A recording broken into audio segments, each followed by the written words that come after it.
In the age ago, in a time now almost forgotten, heroes of the realm were abundant.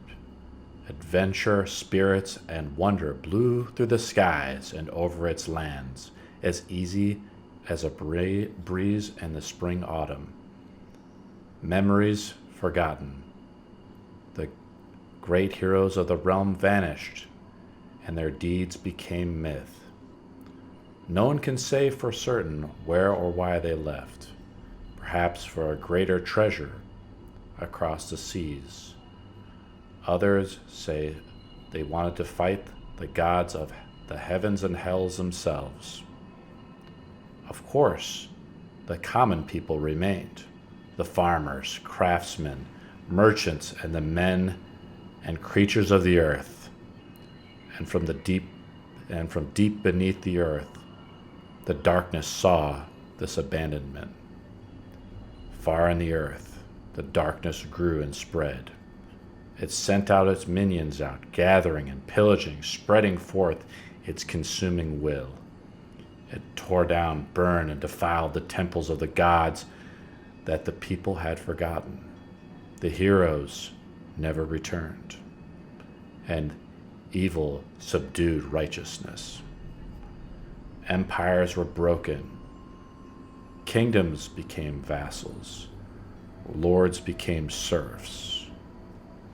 The darkness crawled over the mountains and through the land into the air, and no one could escape its tyranny. The people scattered and broken. The monsters and beasts had dominion over the world once again. Do you feel it? Something strange. Something I've not felt for a long time. It is like the wind, rustling the leaves in autumn. Something familiar.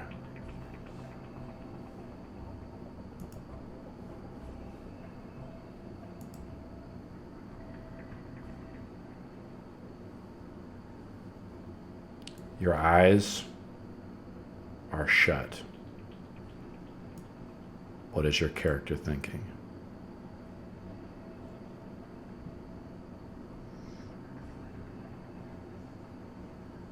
Like I'm just waking up? Your eyes are shut. Oh, okay. You're like in a meditation. Okay, sorry. The calling of the autumn is upon me. The creatures continue to stir, and they must be quelled. There's too much injustice in this world. Heroes are forgotten when they should be praised and adored, like the gods of old.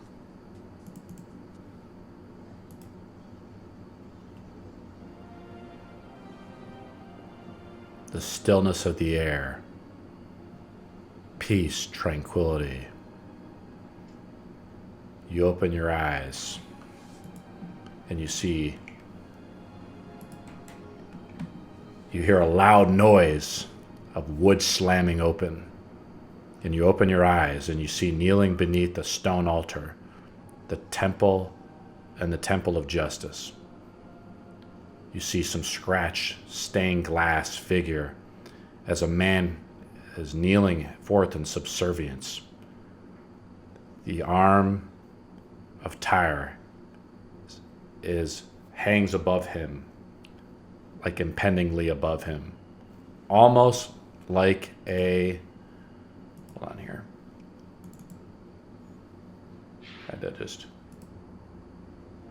sorry, almost like a descending guillotine. If it should fall, it descends like a hanging guillotine if it should fail, demanding the flesh of his enemies to be balanced in the scales of those good and evil. Let me show you a picture of this. And I can link this in Zoom, but I'm also going to just link it right now. I have it as a picture, and I'm gonna link it to you in Yeah. Oh, okay. So you can zoom into it. So that's the stained glass picture you see. And you turn around to the sound of the slamming door. It's your brother. And your brother comes in. He's dressed in a dark hood that could easily blend in to the surroundings. And he greets you with a smile. Face and teeth dirtied and blackened by the harsh life in Zin. And he says to you, as he smiles, he says, "Don't be lazy. We have work to do." And he's walking over to you as you're kneeling before the altar of Tyr. What do you do? I'm not lazy, brother. If you don't spend honest time worshiping a higher power, why are we even here? The gods, they were never for me. That was always I don't believe in that stuff. Well, based on how Zen's gone recently, I don't know who wouldn't. That's exactly why I don't believe in them. I'll show you wrong over time, brother. Well, we have to go forage. The people of the village are starving. Let's do it. So you stand up. Your brother puts his arm around you. And you guys walk out of the temple. You're in a small hamlet of Brittonburg. It's a farm town since you're relocated from the city of Thak after the Urks took over. You go outside and you see your sister. She's a lot younger than you. She's about 13 years old. She's just come of age, but she's yet not bequeathed to anybody yet.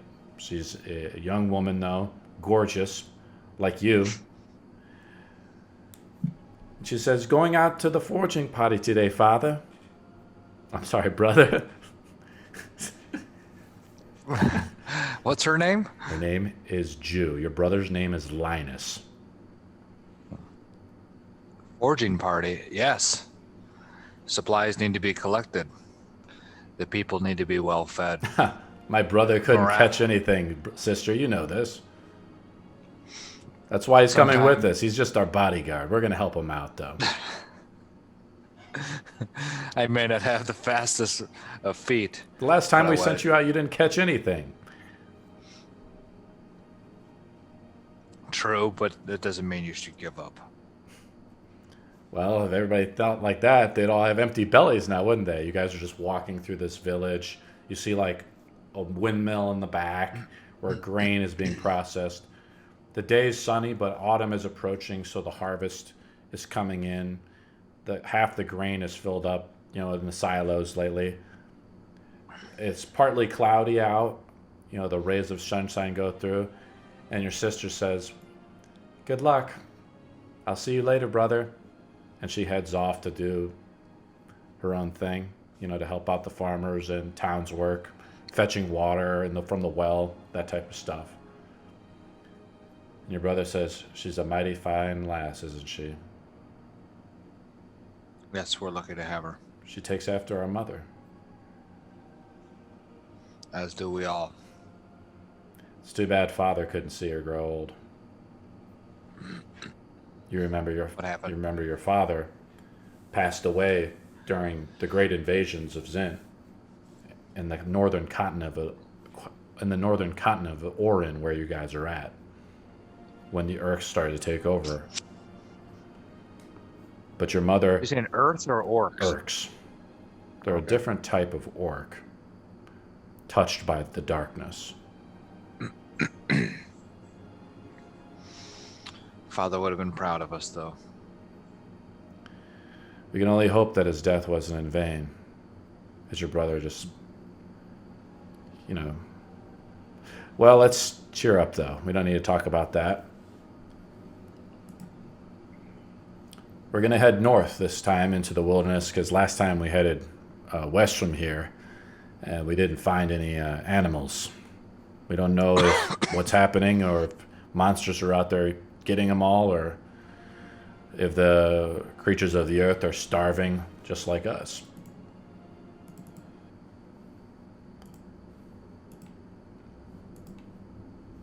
We're going to take my friends with us. You know, Bannon and Ovin. They're two ranger friends. And you guys head out north. Your brother is stringing along. You guys are leaving in the morning.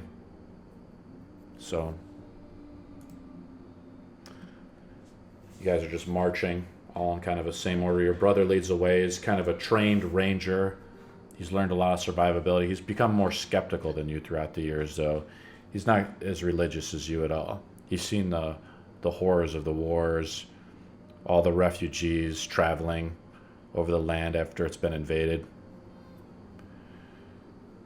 And he looks at you, he's very worn and dirty. It looks like time has taken its toll. You, on the other hand, are just way more optimistic about life, and you believe in this higher power. Your God has never really spoken to you directly, but you feel his presence around you, and you just feel like the world shouldn't be the way it is.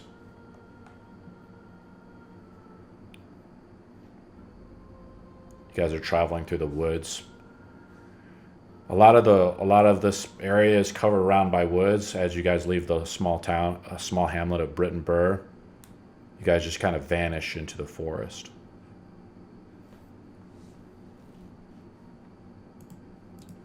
Do you want to say anything?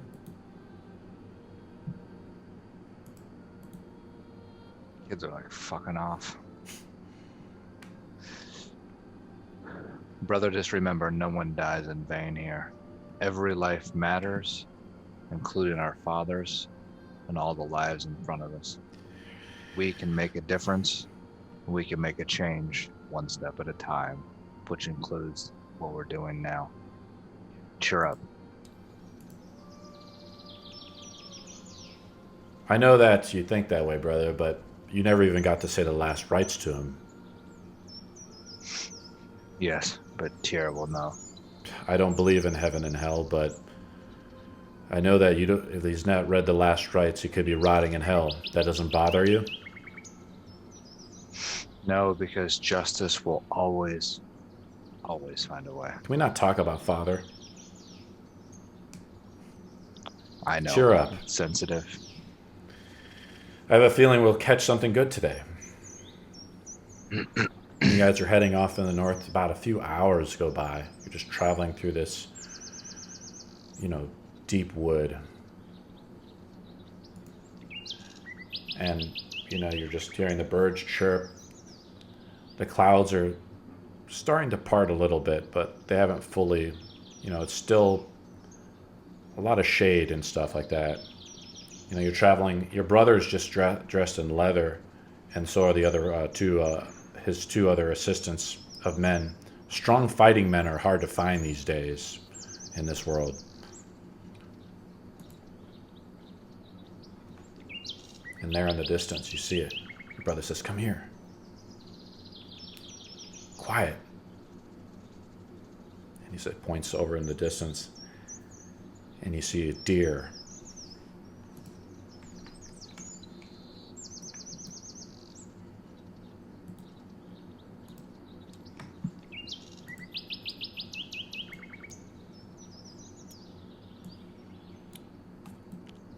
Be quiet.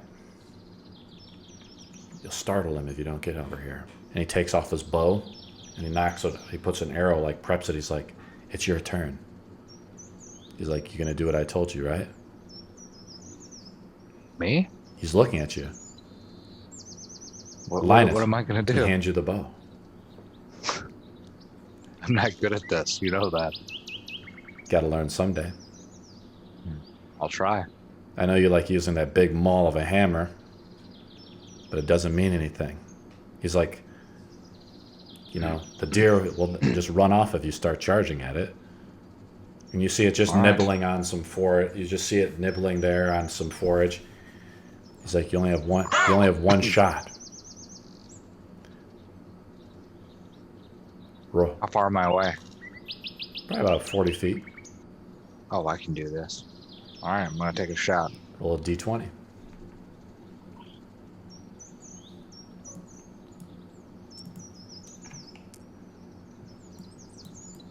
Roll a 12.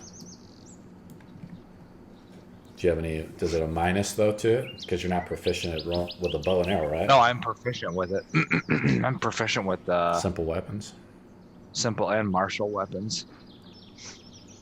I have a -1 though to my roll. So what did I roll? 12. The arrow, you knock back the arrow. Your eyes peer down the sight of it as best you can. Your brother goes, hold your breath while you shoot. You inhale and you hold your breath to steady the arrow. You release it. The deer looks up, hearing something now that it just has, but it's too late. The arrow strikes the neck, and you see 2 more arrows hit it as the 2 other rangers, named Bannon and Uvan, strike it. And he says, don't worry, they would get it if you missed anyways. We can't afford it. We've been out here for 2 hours looking for a deer. There's not much left. Your brother found it by like tracking, animals. He goes over it and takes out his the blade, the family blade. It's a short sword. It's beautiful looking, and it has inscriptions and a blue handle. And he begins taking a dagger and using this, and it cuts it up, and he's basically dressing the animal, the deer, and chopping it up. He's wrapping these blankets and these dirty blankets around him, and they're all packing up all the meat. And I said, this will feed the village for a while. Agreed. It's a good day. Too bad we couldn't find more of them. There were supposed to be 3 or 4 of them here, but I only found the one. Thankfully, we found one. He says, all right, let's go. You guys start heading back. You guys aren't really talking a lot. Not really much to say to him, I guess. And he heads back, and you hear something. You guys are hauling around this chunky meat, and you can feel it, in your backpacks. But it is letting off a scent. And you do hear, as you guys are passing through this like beautiful meadow, you hear a growl. And you start looking around. Your brother says, wait a minute, hold on. And you just hear this growling. And then you see this large wolf.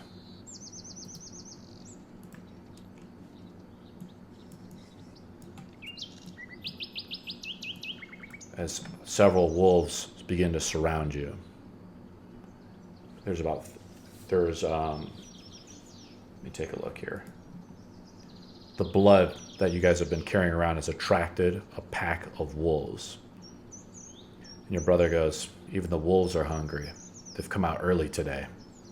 They must be starving, and the wolves look gaunt. And they look mean and aggressive. And they are starving. There's no food left for them even. And they're being led by one giant wolf. Okay, we're going to try to roll. I'm going to try to load in the map. We'll see if we can load it up. All right? Hopefully it won't boot you out.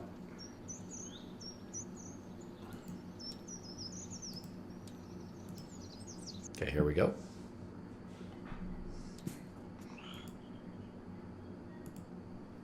There we go. Okay. Okay, I'm just trying to update a few models or whatever, just because this is a map I pulled out and tried to find. Might have to cancel this one. Cancel, all right. All right. Okay, you're there, so it loaded you in perfectly. All right. And I think I have the models all on the table here.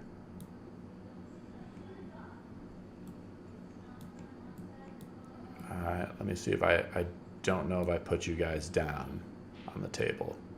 Oh, I think you have my new model, or my other model, Yeah, which I is do. fine. I have your other model, so we're going to take that model off. Because I thought that you'd probably actually pick that model, to be honest. I'm just going to plop this model here. And we're going to roll for initiative.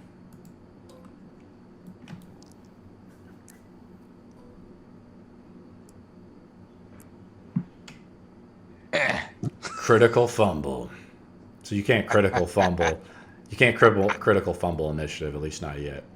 So how combat works is the wolves can move and take an action. There's one large wolf. You see the dire wolf here. I'll kind of highlight him here. He's coming out of the bushes in this very beautiful looking forest here. I forgot to play it.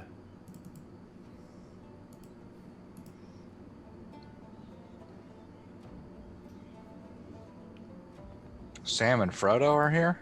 Where are they at? Oh, shit. Awesome. Let's just delete these guys. I missed them. This was a Middle Earth map that I pulled out. It's pretty awesome, though, isn't it? No, so I see 3 wolves and a dire wolf. Yes. Oh, actually, no, a 4th wolf. There's 4 wolves and a dire wolf. Okay, so I rolled the highest, so I go first. Let me see what the movement of the wolves are. I'm just going to move them just to kind of speed up. They don't get into combat with you guys right away. The dire wolf is letting his minions go first. Oops. That's what the problem is. You have so much debris. The other one is circling around. The one is on a tree. I know, I mess up. It's hard because it's like two-dimensional a little bit. All right, your turn. You get to go first before the NPCs.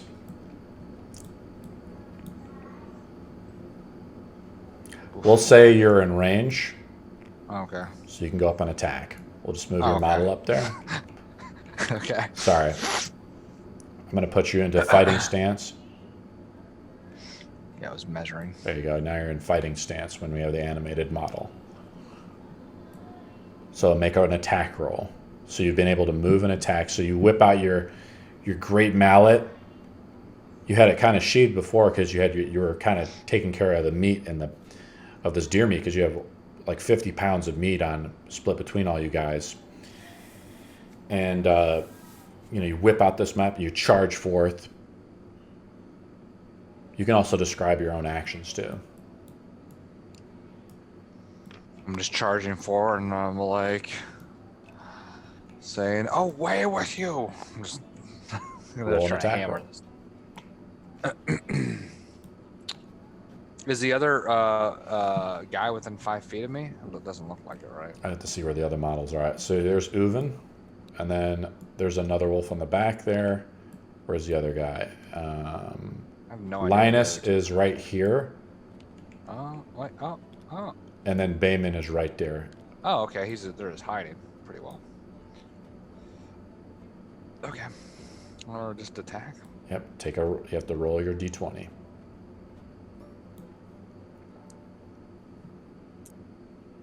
Roll again since you rolled a 1. So you could critical fumble. I'm just trying to figure out how to roll because that's what I was saying. Like it doesn't look like it rolls. It does. So you didn't critical fumble.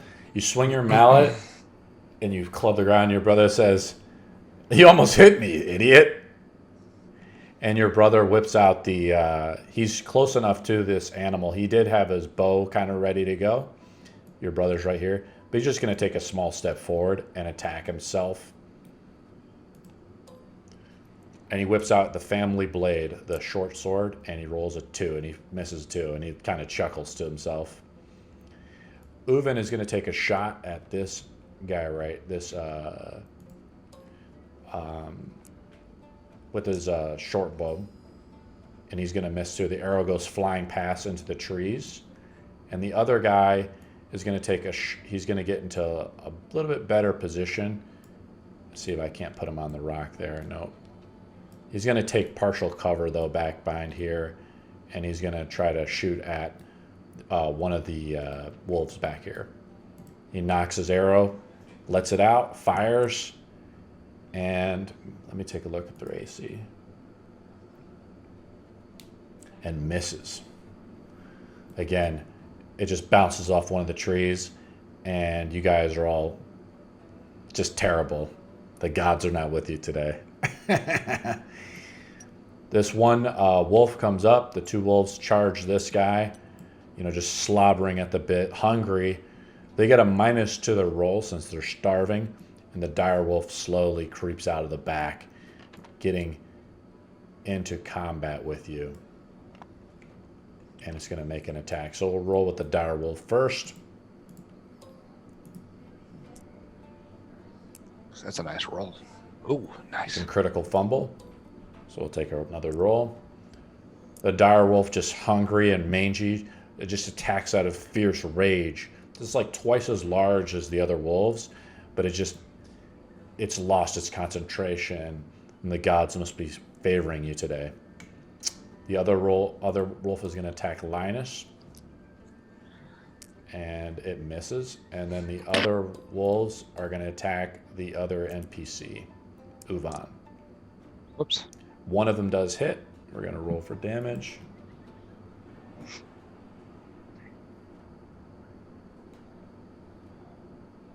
I'm trying to just see where the damage is at.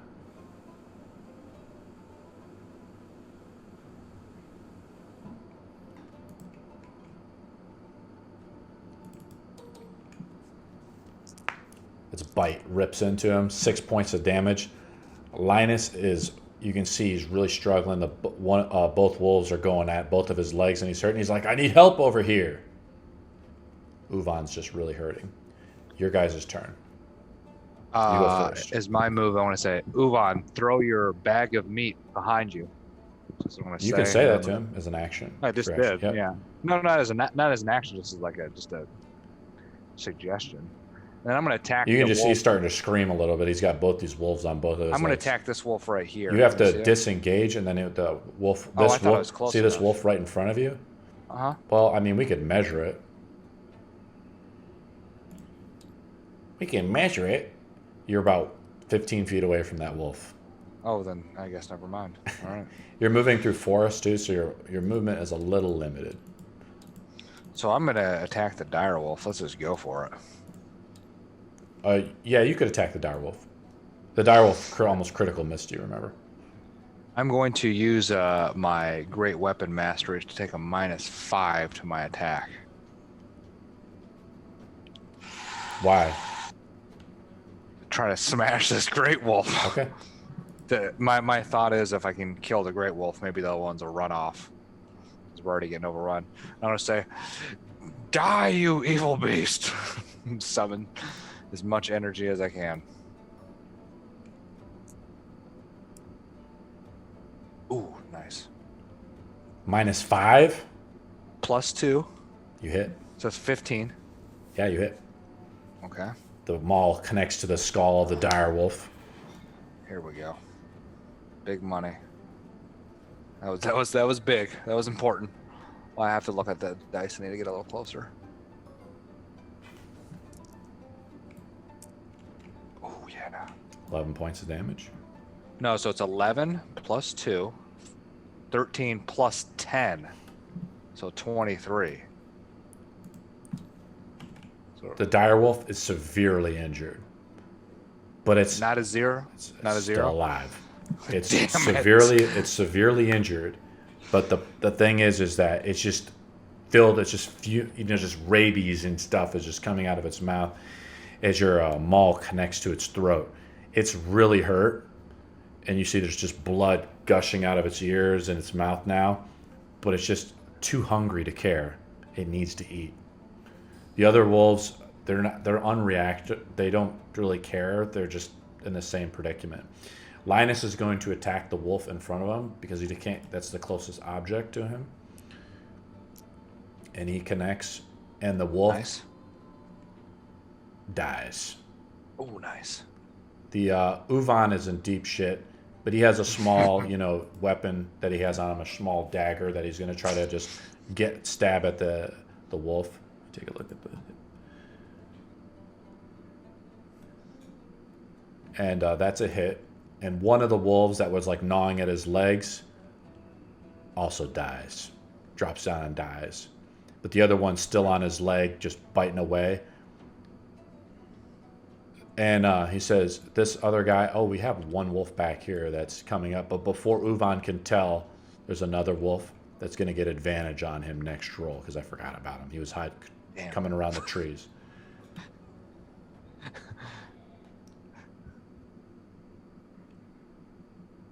So another thing too I messed up is they have something called pack tactics. They get advantage if one of them's adjacent to one another. It's okay. I'm still learning the rules a little bit myself. I think you did that though with one of the rolls. You rolled 2 20s. I rolled a natural 1, so I have to roll 2 of them. But if I roll a natural 1, you can't. No, that's how Uvan got hit. You rolled a 3 and a 19. Because 2 wolves were attacking him. Oh, you just rolled them both at once. So actually, I have to do the roll 4. I thought you were rolling something different. Bonan is going to kind of sneak behind though. He's a man of the woods, so he kind of he kind of knows his way around, and he's going to try to get a shot from behind the wolf there to really injure it. Because after your attack, it really hurt the wolf, and it's a little taken off. Natural 20, automatic critical, but we'll see. It will roll another again. Get a 13, does not roll another 20, does not get a third critical. Now how criticals work, he gets maximum damage plus, I think it's d6 with the bow. So you get 6 plus 5, that's 11. So what did we write down for the damage? 23 plus, I should have a counter here myself. 23 plus what? 5? 28? Oh wait, 23 plus 6. 23 plus 11 is like 30. 32. 32. No, 33. 33. The wolf is severely injured. But again, it's just, any other creature. Sorry, 34 is how much damage the wolf, it has. The arrow flings from, let me see what his name was again. Bannon's bow connects right into the wolf's back, deep into the back.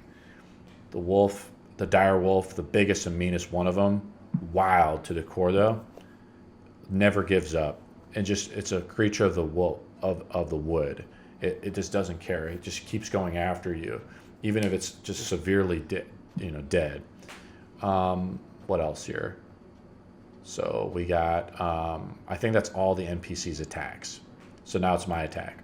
The dire wolf is trying to attack Linus.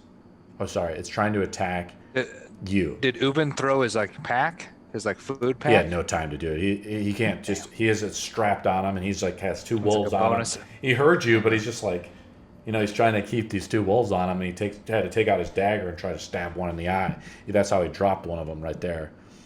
The other dire wolf is going to attack you now.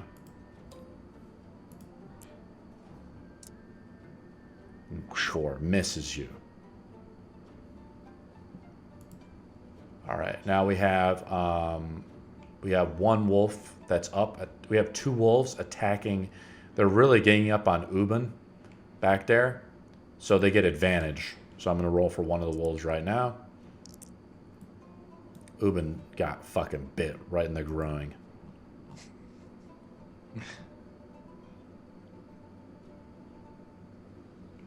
And Ubin's already severely hurt. Let's just roll for damage. It's not not a critical, but Ubin is now down. Let's see if I can. So I just flipped his model. I can't lay his model down. It doesn't work like that. So I just flipped him to show that he's down. One of the wolves, the other wolf, now that he's prone, I don't know. I have to read up on all the rules, but basically Ubin now has to make death saving throws. His hit points has been reduced to 0. Okay? The other wolves are just starving to fucking death.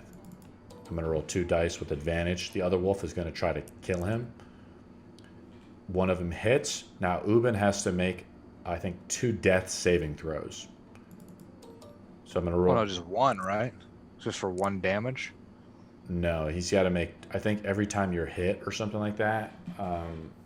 I can make 1 death saving throw. We could look up the rules if you really want to, and I have to review the rules. But I'll just, for sake, let's say Ubin passed. He has 1 death saving throw on his thing. And I can mark that with a counter. Let me see here.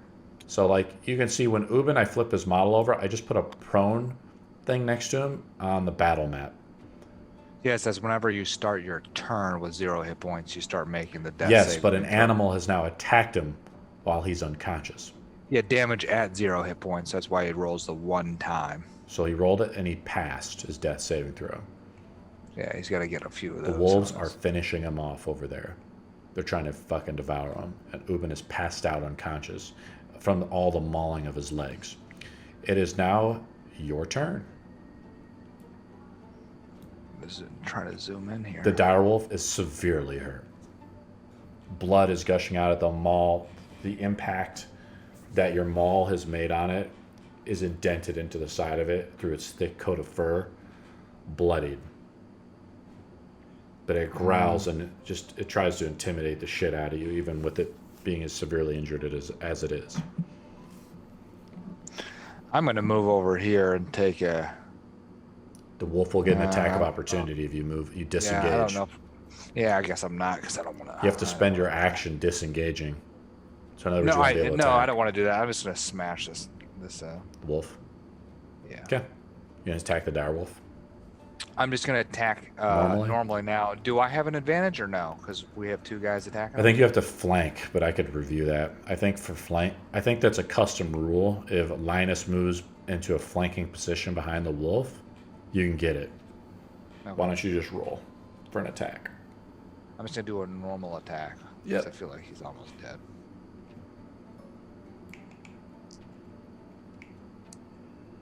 Natural 20. Automatic critical. Roll again to see if it's a double critical. We rolled, remember with the house rules, we can roll up to 3 times. I don't know what that was. Roll it again. Just re-roll it? Yeah, it didn't roll, see? In the chat log, I only see the last roll you made was a 20. 18. So just a normal critical. The wolf dies. And how do you want to kill the wolf? So you have to describe how you killed it. Well, what's cool about a great weapon master is when I critical, I get an immediate free follow-up attack. So A bonus basically action? my guy... No, just another attack, but no other wolves are within 5 feet or whatever. Linus is just looking at you, just like stunned. He's like, younger brother. But how do you kill it? Well, Linus is like passed out right now. No, that's Uban. Oh, Uban. Linus is your brother. He's standing right next to you. So basically, I go like this. I like uppercut it. Probably, I assume, just like take its head off. Yeah. But then because it's like the weight of the hammer, it's like uppercut, and then it's like downward, and then like smash his body, and like just becomes like a plastered, flat line. Just a big old bloody pulp as you knock it backwards. Back a few feet. It just head just comes clean off and goes. You can't see it. It just flies into the trees in the back, and just you hear a thud in the background. And Linus looks at you and goes, "Oh, holy shit!" That's how we do it, boys. Okay, Uban is passed out. Linus's turn. He's going to move over, and he's actually just going to draw his bow. He's going to take a free 5-step action and just try to shoot at the wolf over there. Yeah. 8, and he misses. Oh. This guy's going to take a little bit of a step forward. Brandon, if I can move him over.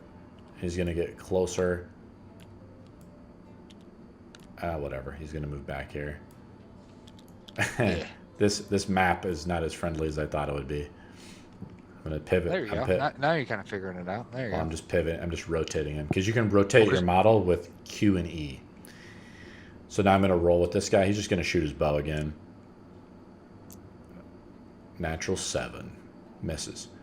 So their turn is over. The wolves hear the sound of the impact, and they're startled from you destroying the... just flat out, they look over and they see the bloody pulp of essentially the alpha male of the pact. And they see the rest of their party gone, and they don't see anyone around them, and they run off into the bushes. They just flee. Even though they're starving, they're not as brave as the alpha male was, the direwolf. Do you want to pursue them, or are you just letting them go? I'm going to tend to my brother. Your brother is just, you mean the other ranger, Banin? Or, I'm sorry, Uban, who's downed? Linus It goes over. Oh, thank God. No, I thought my brother was the one who screwed No, up. your brother's No, yeah, fine. Your brother's I'm uninjured. still gonna attend.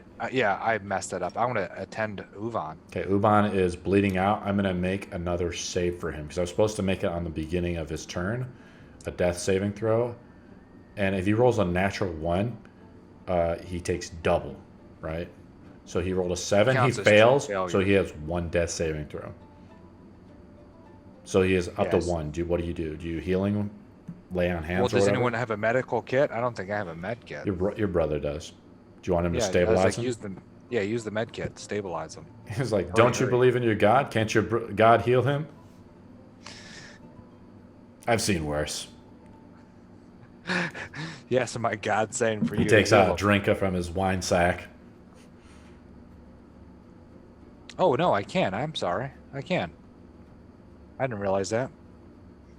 Never mind. Sorry, I didn't realize that. What do you do? I'm gonna do a lay on hands and restore one hit point. We go from 0 to 1. You restore 5 hit points. No, 1. Just gonna get him back up and running. I know, but don't you restore 5? Oh, yeah, that's right. When No, you so- restore him from 0 to 1, from unconsciousness to surviving, it's just he's set at 1, right? Yeah. So the lay on hands pool is like you have a pool of healing power that can restore 5 hit points per long rest. You heal as him an up. action. He's bloody to shit. Both of his legs are just jacked. But as you, I think you have to heal. Let me take a look here on how the spell's cast. Yeah, it's a pool. It's so I can reach. use So it means between- you as your hand, you reach out to your hand. You put your hand on its legs. You feel like the warmth, and something divine is happening. You see his wounds slightly close up, and he opens his eyes, and he's like, "Did we get him?" We did. Well done. Did they get the meat? No. He turns. So you're He turns back you're- and looks at his backpack. His backpack is missing. The wolves ran off with it. About 20 pounds. Oh, of did meat. he have all of it or just some of it? They ripped off some of the meat. All of you guys are carrying a little bit of yourselves. Oh, okay. Your brother goes, "Don't put all your eggs in one basket." That's what Mom always said. And you're alive. That's what matters right now. I didn't even get a scratch. Let's get you out. Let's get back to the town. Get you back. He's like, he's just like, he stands up. Uben is just like, he's like, "It's nothing that a glass of ale wouldn't fix," Linus says. The other ranger, Bannon, is just stoic. He's just like, he's seen it. He's seen this happen before to other people. He's like, and he's just, he's seen this happen to other haunting parties. He's like, we got lucky this time. I wanted to actually look at the dire wolf though. Does like the dire wolf have any like meat worthwhile? The dire wolf is decapitated. It's just like, it's Yeah. a bloody pulp. You just smashed it to pieces. But there's enough there. I asked the Make a survival check. oh, I was gonna say I actually asked Bannon. I was like Bannon, Linus, can we use any of this meat or the pelt? Bannon like looks over at your brother, who's like obviously the lead ranger in this group, and Linus, why don't you? He's like, "Yeah, we could do it." And he hands you the family sword, and he says, "Be my guest." You grab it. You feel a tingling, like something happened when you grab the sword. You feel like a tingling sensation in your hand, and then it dissipates. Your brother just looks at you and says, "What?" "Get chopping. Yes, right Do away. what I told you. Make a survival check." All right. It's based off your wisdom score, which is you get +1.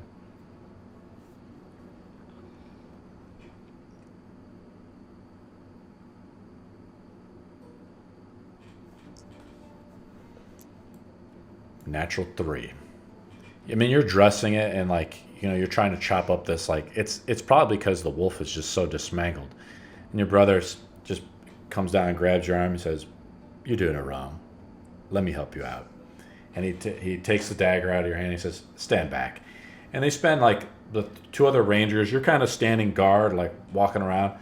This type of stuff never really interested you. You know, you were more of a man of like the clergy and the faith, and you know, but you're like muscle. You know, like you're willing to help out people and make sure these guys. You're just brought along to help people out. You're like the medic, right? And what for whatever reason you've been like touched by Tyr, and maybe it was because your father passed away that you just believe that the world needs more justice. Spend about 20 minutes, chopping up, and he's like, "Well," Ubin says, "This will make up for the ones I lost." He looks at you with this like, his legs just look all mangled up. He's like, "Can you help me out any more there, boss?" Sure. You gonna heal him again? Yeah, I'll give him another hit point. Did you click? You don't give him another hit point. You heal him for 5 hit points. No, Oh, so it's my bad. yeah. I can only heal 5 total hit points. Oh, you're gonna heal. Oh, I see how it works now. You can only. Yeah. Oh, okay. I think it's 5 hit points per. I'd actually have to look that up. I mean, With again, the getting pool, them at you can like, store up to a number of hit points equal to your paladin level times 5. so 5.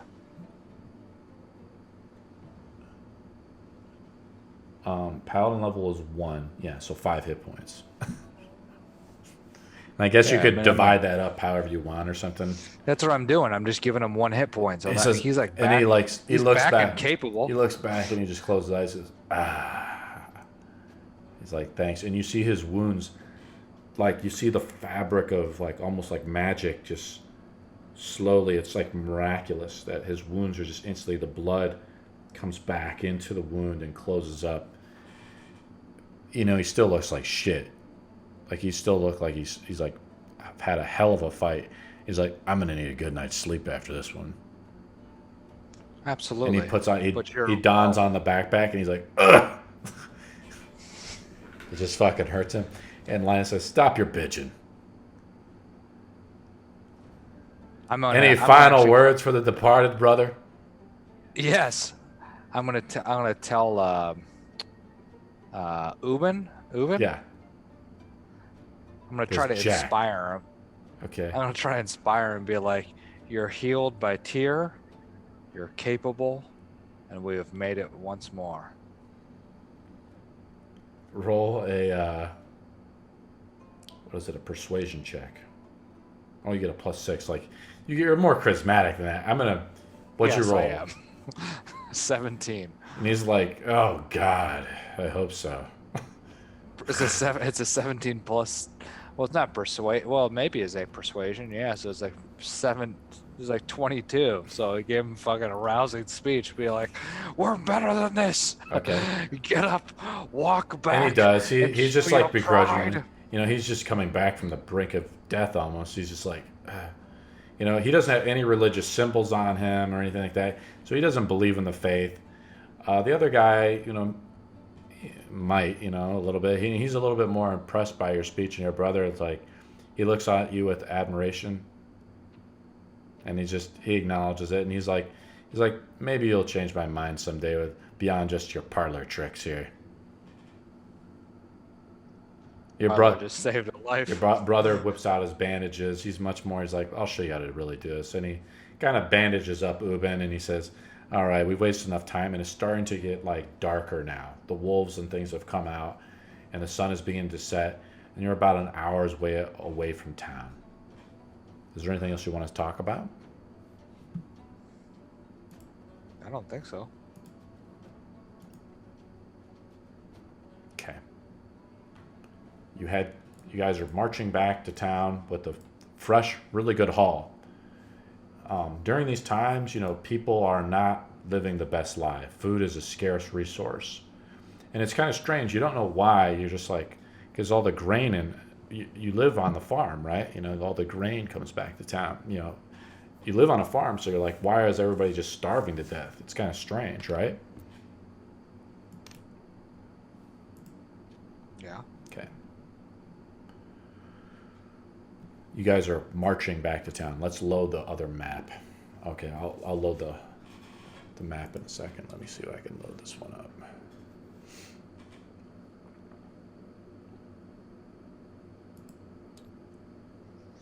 You guys are marching back to town, and first of all, let's clear off the map here real quick, just so it's not as distracting. Did you take any damage? No. Okay. Part of this too kind of helps me out to set the encounter to see how strong everybody is too. Well, shit, I was lucky that direwolf missed both shots, I Yeah. think, and then I got a really huge hit. Okay. So you guys are heading back to town. You see some smoke in the distance, as the sun is setting, and it seems a little unusual, and your brother's like, oh, fuck. You guys just start hauling it off. He says, hurry the fuck up. You guys start running back to town. You're really quick about it. And you're coming up through the brush, and you see what's going on. You see some grain carts being hauled away back when you guys are arriving back to Brittenburg here. Orcs have arrived. And they've rounded up a lot of the villagers. They've kind of lined them all up. And a bunch of them are surrounding the temple, which is the main building in the hamlet. It's where people go to pray and worship, and it's also like a meeting square. And they surrounded the temple. There's probably, you can't count them, but your brother and the two other rangers and yourself, you all kind of come up to an underpass around the brush and are just observing it. And your brother's like, oh shit, they weren't supposed to come this soon. How many are there, would you You're say? trying to count them? Make a perception check. Now, you're a human, and so is your brother, so it's dark, but there's still like, the 3 moons are out. 2 of the moons are full light, so you're in moonlight. But it is getting darker out. 20. There's like dozens of orcs. And there's like, you look around and you see like a few of them are mounted on wargs, like patrolling the town, like just making sure everything's going around. There's some strange like fires, a lot of commotion, some screaming going on. They surround the tower, and you see one giant orc. I don't want to say, I'm sorry, not giant orc, but you see one orc that just looks a little different than the others. Now the orcs, they're not really orcs, but they're a kind of orc. They're horribly disfigured. They disfigure. They're just horribly disfigured for some reason. You don't know why. Their skin is a lot blacker too than a normal orc would be. The orc that you do see, the orc is in front of the Temple of Tyr, and she's screaming out at the temple. She says, "Come on out, or we'll burn it down." And she's like, her arms are crossed. Let me pull out the picture of her.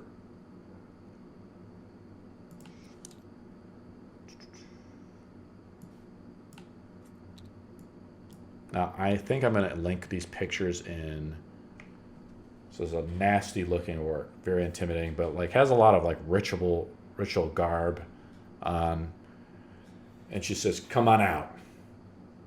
And she says, "We only have," and then you hear a voice coming from inside of it, and you've made such a high perception roll that you actually kind of hear it, and your brother's like, leaning over the brush trying to listen to this.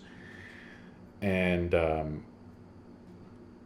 it's like, and then they're like, "We just have women and children here," and this orc bends over and like does something, like rolls some bones or something, like something strange. You can't see. You're kind of far away. It's hard to tell. She says, she looks over to the orc looks over to one of the other orcs and nods his head, and she's like, "Come on out, everyone now, or we'll burn it to the ground." And they have torches, and they're ready to go. And you see the head priest come out. He's an older man. He's like, his name is Raya, and he's like, he cracks open the door, looks, and says, "Please just don't hurt anybody yet." And one of the other orcs takes a sword, like a saber that's curved, stabs him right through and pushes him aside. Says, "For wasting his time." He's like, "Get out of the way, you filthy Tark." and the rest of the people are fucking scared, terrified, and out comes your sister. And the shaman, everyone's lined up, and you can see this. Do you want to do anything? And shit, I felt like I would have done something a while ago. You can always interrupt me if you want to. Oh. I was like, guys, you need to start a fire over here as a distraction. And your brother's kind of stunned. He's like, you want us to start a fire? So they're all lining out all the people outside of the church. Right now, they're all lined up. The head priest Raya has been killed. He's like laying in front of the main entranceway. He's like, you want us to create a distraction? What do you want? How far are we away? Probably about 100 feet, maybe. I don't know, something like that. 20. It's kind of hard to say. It's probably about 50 feet. Can you make a shot? Oh yeah, 50 He's like, feet for sure. They could shoot him if they want to. Yeah, shoot that shaman. It's like, we shoot him, we'll give away our position. We could all get surrounded and killed. There's a lot of orcs. Wow. I know. You look around, and because you made such a good perception check, there's probably about 15 orcs out there, and some goblins that are, and some wargs. The goblins are riding wargs. It's a war band. They're gathering up grain. He's like, fuck, they came too soon. I was hoping they wouldn't come this year. They're gathering the grain that the townspeople have been harvesting. So, your brother goes, makes his hand signal. Everybody takes off their backpacks, which has all the meat in it, and just kind of puts it in the ditch next to the trees. She says, what should we do, brother? Do you want us to attack these guys? I think that's madness, but, it's up to you. And he gestures to one of them, one of the other guys, and he goes to another area of the trees around there. One of the other rangers kind of sets up, sneaks around. He has to make a stealth check.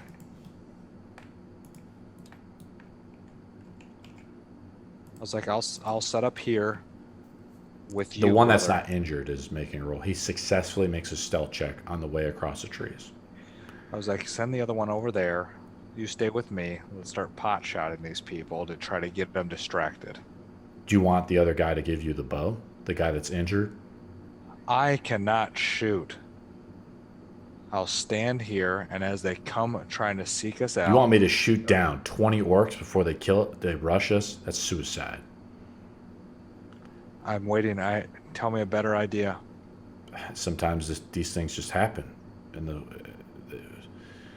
there's nothing we can do.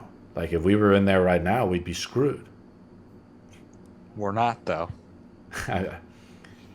So the shaman is going up and down the line, and he looks right into your sister's eyes. I'm gonna take the bow from the injured guy, Ubin. Yeah. Ubin he's like, I'm almost dead, but he has a dagger. You're not, you asshole. You can do everything. What do you want Ubin to do? All right, let's load up the map. When you have 1 hit point, even. He has 2 hit points. Like, yeah, you can do everything in the game with 1 hit point. All right, this will kind of give you a better idea of what's going on, maybe. You will never be like fully healed by my character. So this is, I kind of messed up. Let's go back there for a second. Oh boy.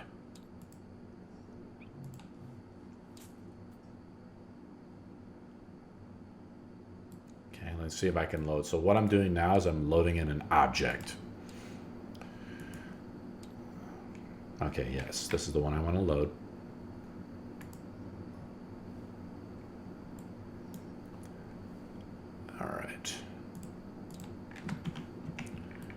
All right, and I didn't have your model, right? Oh no, your model's over here. So the one, Ubin is the one that was injured. Bannon goes over and he's like stealthily hiding behind the trees. Ubin is right here. You're next to Ubin and your brother in the brush. And here's the orcs. And they've let off a few fires to intimidate people. You see that? Like, now I didn't put the villagers out but the villagers are like out over here somewhere, right?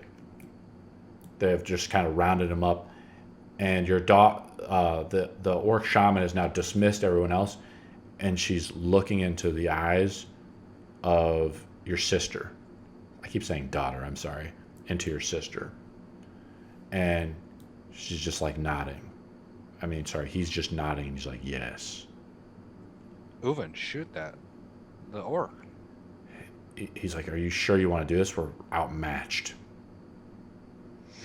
And these two other orcs start binding your daughter up.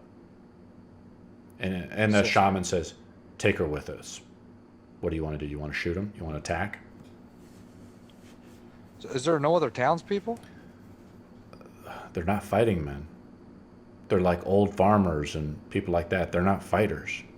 And they've been subjugated to this type of stuff before. Their will is broken. Like, as a people, they don't want to fight this stuff. Yeah, I guess we're just going to have to let them go then, since you're not making the shot. Yeah, he's like, you're going to let them take our sister?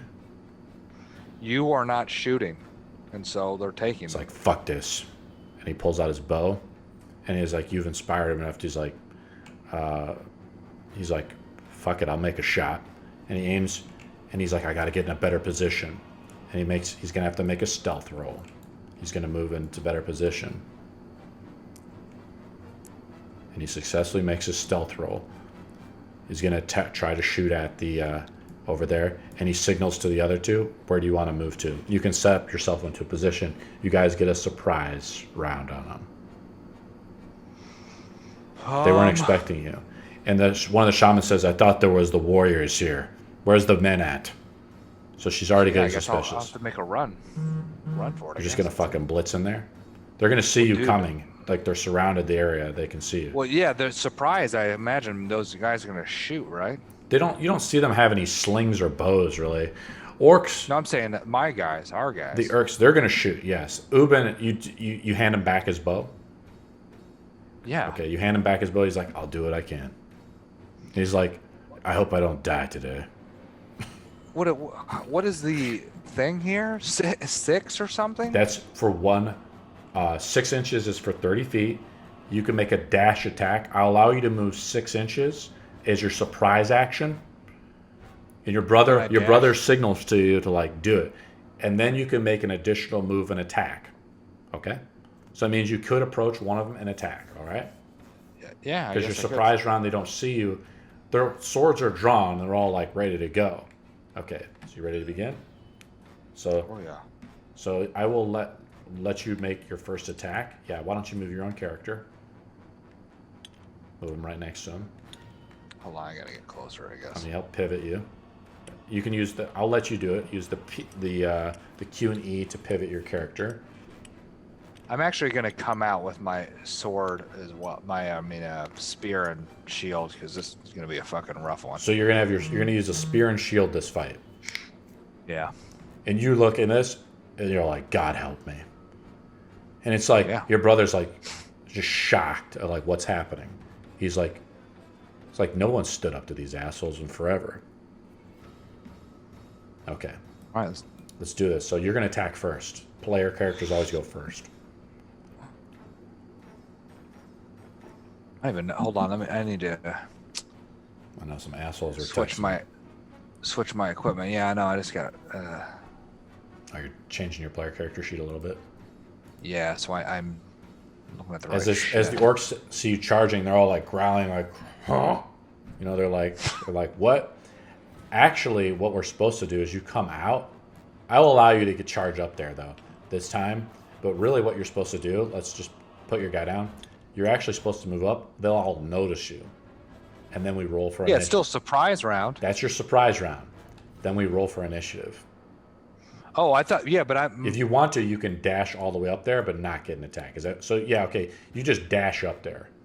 Yeah. Okay. And like that's it. All right. We're like rolling for initiative now. But your but your guy should be making shots. We're gonna make some shots. So I'm gonna do that right now. They're gonna try to shoot before you charge in. You're like right about here. Ubin is going to try to make a shot at the orc cap. Or you don't want him to shoot that guy. He's going to try to... Do you want him to try to shoot at the other guys? Or do you want him to just try to shoot at the shaman? The shaman's considered under partial cover from the other orcs that are around him. Dude, that's up to him, man. All right, you just want to let him autopilot it? Let's roll for some attacks. First, we'll have Ubin here, who's severely hurt from the wolf's natural 2. The gods do not favor you today. We'll roll I don't again. give a shit that guy has 2 hit points, man. He can 4 do what he from needs to Bannon, you know, so they're not doing too great. And Linus, your brother, is doing the best if I can. 10. He hits. And one of the orcs, we'll say this goblin over here, dead. So you got 1 down. Now you continue your movement, because they could have shot at that guy, but I decided not to. Now we roll for initiative. And you have your spear and shield out. Yeah, man, because I rolled a 19. You're not rolling separate for, like, The the shaman? I can if you want. That's for all the... That's up to you, man. I can. I'll roll for the Goonies. Natural 20 for the shaman. The shaman goes first. Then all the other dudes. Shaman is just shocked. And he's just standing there looking at you. Just this face just intimidating as hell. Like scars all throughout his body. You know, just disfigured picture. And the shaman is just looking at you and is just entering a defensive ready mode to kind of do anything and just assess the situation as his minions kind of see what to do. And the shaman just looks. The 2 other guys right next to him have bound your daughter. I'm sorry, not your daughter, your sister up, Jew. And the orcs are going to move to attack you. The other orcs are going to move up here. This one hasn't noticed you guys yet. There's not enough commotion. The other one, there's some warg riders going around just patrolling the area. They haven't got involved yet. The other ones are like, huh? They're a little off guard, but they rolled such a good initiative because this one goblin drops dead, and they're going to just try to move up. They probably get about this far as their dash action. This guy's going to move up here. He's going to get an attack on you. The other goblin prowlers are getting up to engage you. And Ubin is going to move. I'm sorry, it's not their turn yet. So you have 4 guys attacking you. Let's take a look at you have 2 goblins and 2 orcs attacking you. So let's roll for the goblins first. Natural 20 on one of them. What's your AC?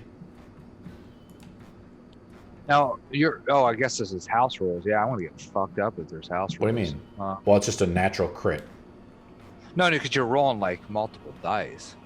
Well, I just rolled for both goblins. So one of them rolled a 13. My one AC is 18. Okay, so you're really like with your chain, doesn't with your matter, chainmail and your shield out. You are like a walking tank almost. Like you're trying to deflect it. Like you've immediately bitten off more. You feel like you have just a lot of courage right now. You can't remember the last time this has even happened, where someone has tried to stand up to the Urks like this, and you're just trying to swat them off. You see the arrows flying from your brother in them. I'm seeing what their hit is.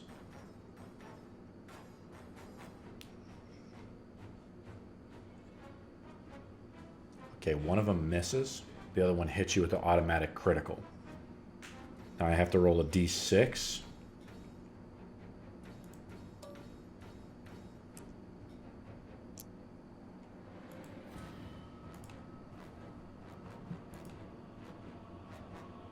So you've taken 6. You're down to 1 hit point. You're still alive, but you're just getting I have 12 hit points. Exactly. Well, one is when a critical happens to you, 1 die, so it's rolled double damage, right?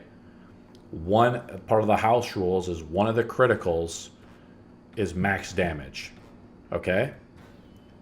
So you're down to 1 hit point.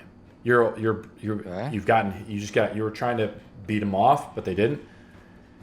And the 2 orcs they just stand and like laugh at you. The two other Urks, they look at you and they're just laughing as the two goblins just beat the shit out of you. And they're just waiting for you to give up. Okay. And they look at you, their eyes just glow slightly red in the moonlight. It is now your turn. I'm going to attack. With your spear. I'm actually going to drop my weapon. At this point, I'm probably going to die. So I'm just going to drop my weapons and just use my mace.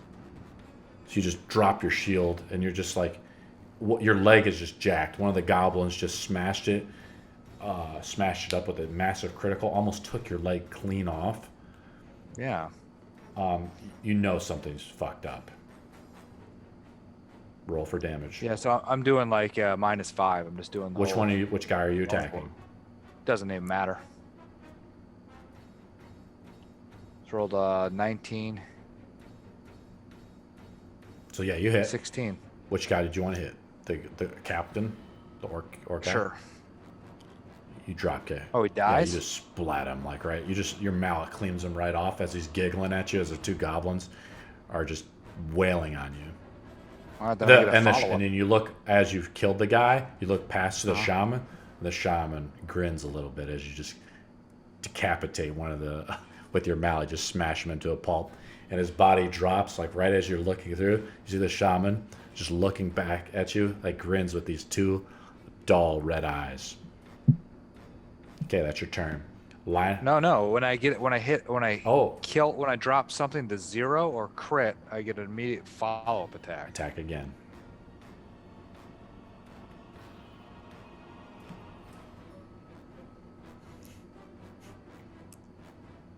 Natural 20. How do you want to kill this guy? Oh, I was rolling for another 20. Oh, roll it again. You just blow him up, though. I don't know. Right now, I'm just trying to figure out like where.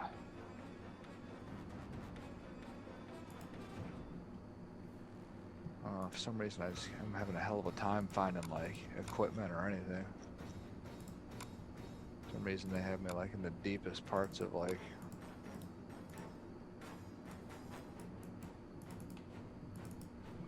To me, it's just like I just did a baseball swing and just hit like both of them. Yeah.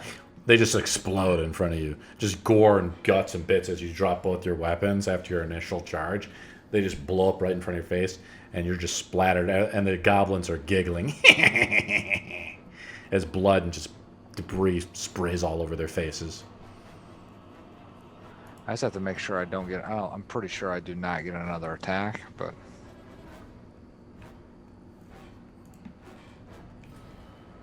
Okay, the Man, shaman. like casting The shaman. spells and- The shaman had a Yeah. readied action.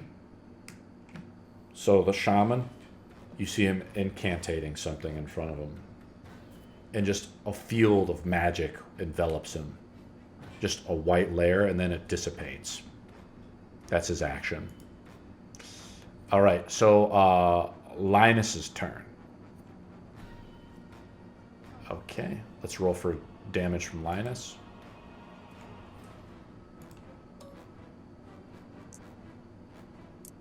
$14, that hits. And the goblin that was coming at him gets dropped. Bannon needs to come out and take a better shot, and since you're engaged, I'm not sure if he rolls with disadvantage on that. I don't know how the shooting rules work like that. No, but actually, it's an advantage. Oh, he's actually going to try to shoot at this guy right here. Oops. He's actually going to try it. Let me see if I can move him. Oh, I can't. He's next to Trey. No, it's when you're in melee combat, there's no disadvantage to it unless he was trying to shoot. He's going to try to me. shoot at this other goblin over here.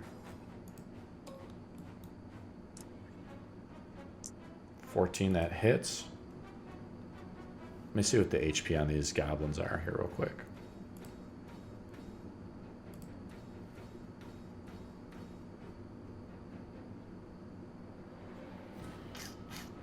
Yeah, we're going to have to roll for damage. If I roll low, then it won't kill him. The goblin's still alive, but injured.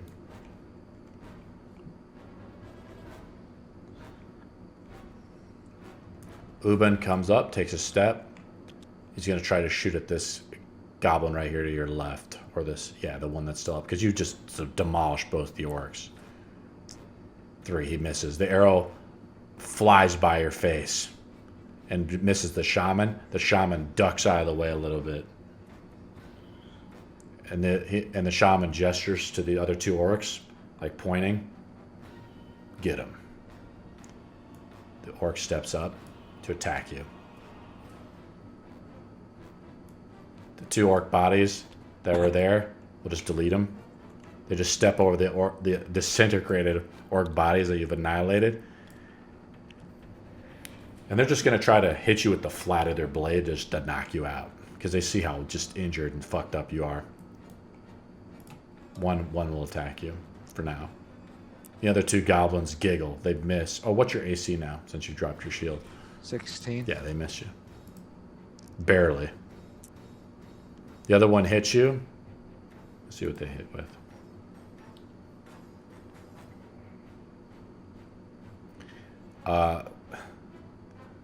They're just attacking with normal swords.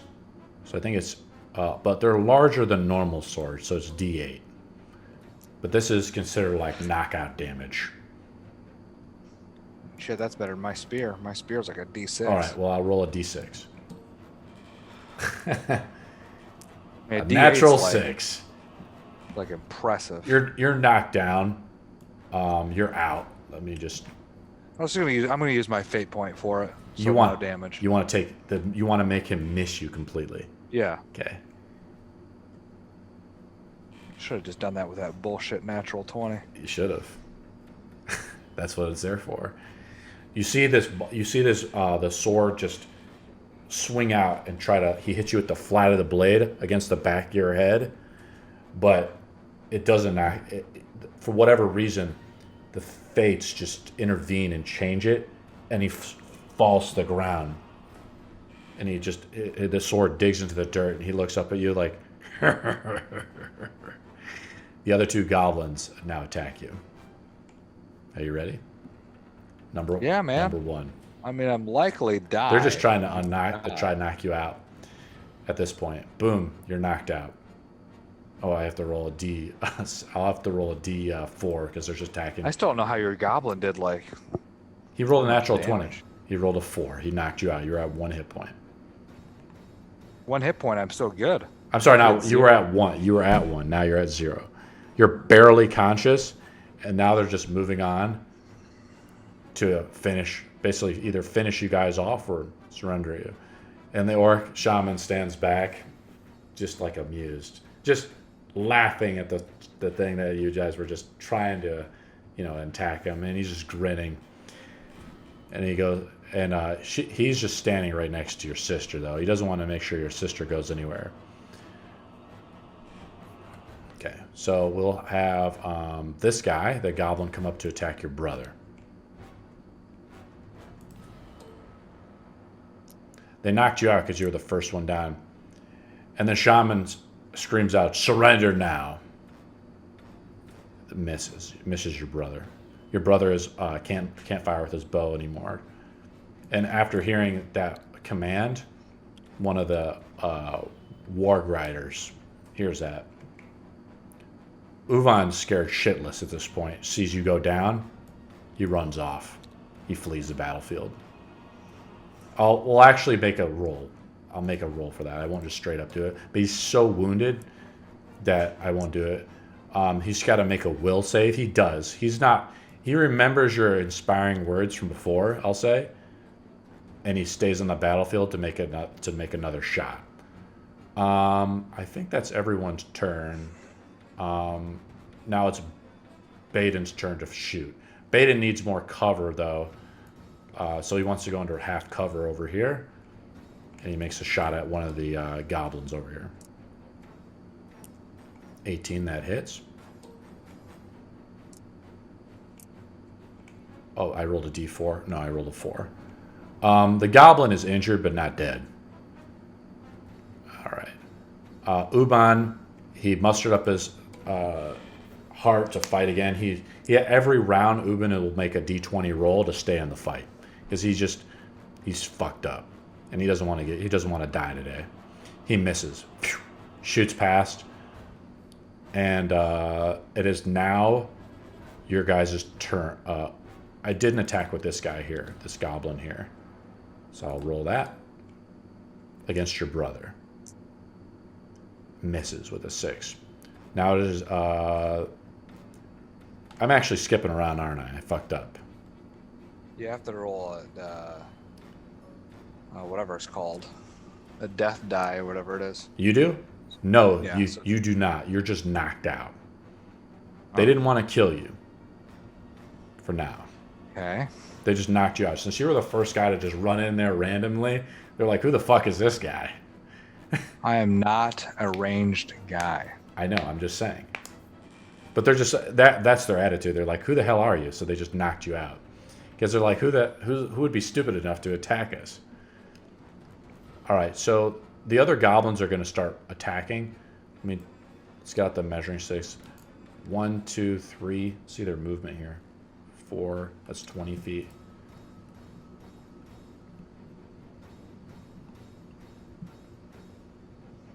Their speed is 30. He gets up to attack them though. They move up. He does not. He'll actually get up to there. The other goblins, they're actually dashing up to Ubin now. So they're in combat with Ubin. Or I'm sorry, Uven, sorry. So they're quickly starting surrounding you. The shaman hasn't left it, and this guy's starting to run over as he hears it. The warg rider is just a giant beast. So we only have one attack onto Bannon.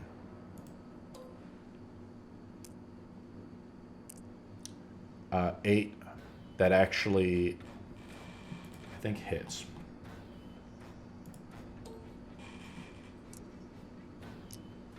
Two. Bannon takes a little bit of damage as one of the daggers scrapes across his legs. You're kind of unconscious, but you can like crawl around a little bit, and you're just trying to like. You're just so wounded now. You're like barely alive, and you can see your brother behind the bush, like fighting off goblins, like trying to stay alive, and you see your the rangers just trying to stay alive too. And then you glance back, and you just see the shaman. The hand of the shaman's on your daughter, while your sister, as she's bound up. Is it, whose turn is it? I have this turn counter over here, but I don't fucking use it. It's actually the ranger's turn. It's the good guy's turn. Your brother attacks with his family blade, misses. Bannon's getting outnumbered. Let me see if these guys have pack tactics or anything like that.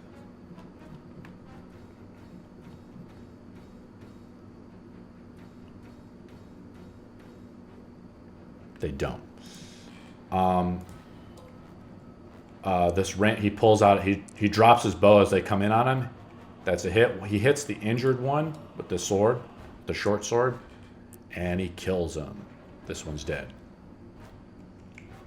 Ubin has to make a will saving throw to see if he stays in the fight, and he does again.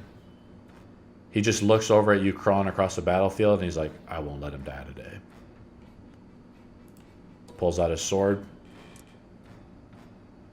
Hits.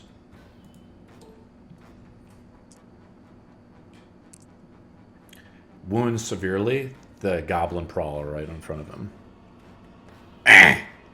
As his sword stabs into his shoulder. They kind of relish in pain a little bit. You know, it's kind of twisted. All right, it is now the goblin's turn and the Urk's turn. Let's start off with this one over here. 3 misses Linus. Let's have this goblin that glances over at his fallen goblin friend and attacks him here.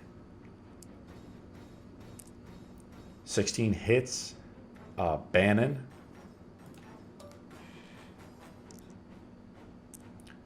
Bannon has been hit twice now.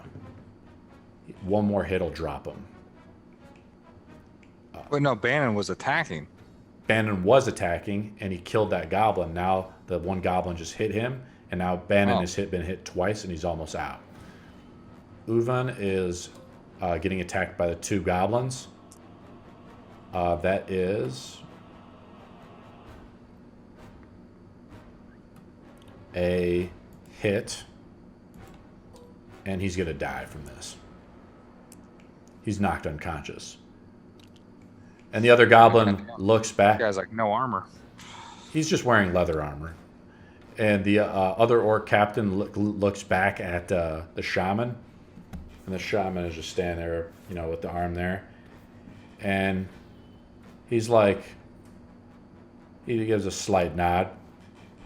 And the orc takes his blade and coup de grace. Uvan is killed instantly. And the other goblins, they're doing something over here. You don't know quite what yet. You're looking at this happen, and what do you do as Uban is killed? Am I conscious? You're barely conscious. You're seeing what's happening around you, but you're just crawling around prone. Well then shit, I would lay on hands myself for 3 hit points. You can't cast spells. I don't even know if that's a spell. It's just an action. As you try to do that, I mean, otherwise I wouldn't do anything. I right? mean, all you can do is observe. You can't cast spells or anything like that. You're barely alive yourself. Your leg is just jacked up. All right. I mean, you could barely walk.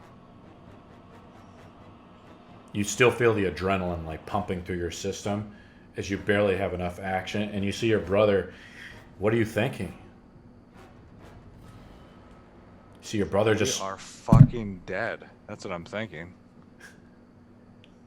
We are literally dead. Okay.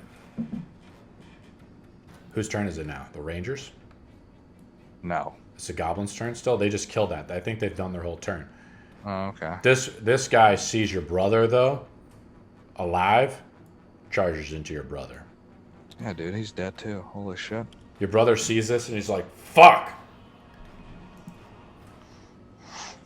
Note to self, don't listen to NPCs who are like, we were just going to let him die. Yeah, well, yeah. 18 hits your brother. Let's see what this thing does here.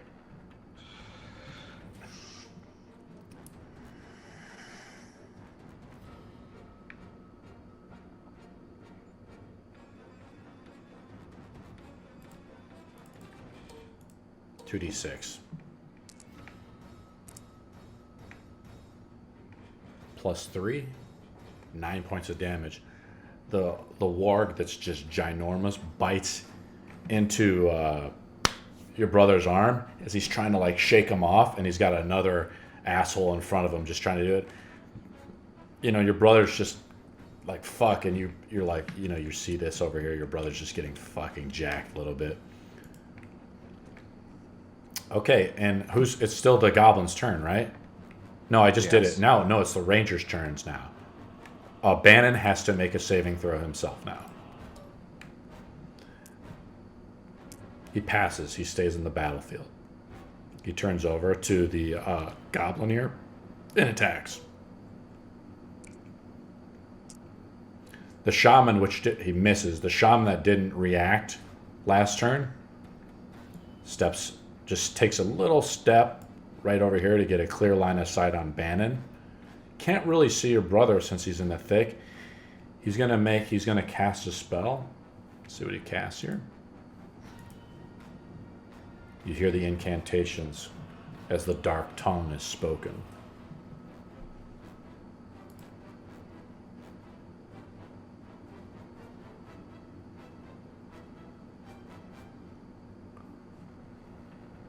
Cast Magic Missile. I don't know what that does. I think it maybe does a couple d6. I haven't read the... D4 damage, but I think it's like an instant hit. There's no need to roll. Okay, so he does that. You just hit him. He just reaches out and he's enchanting, and he releases out 2 bolts.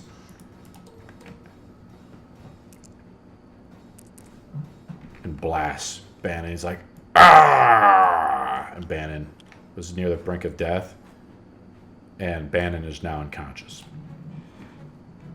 And the other goblin looks back at the shaman, and the shaman just looks and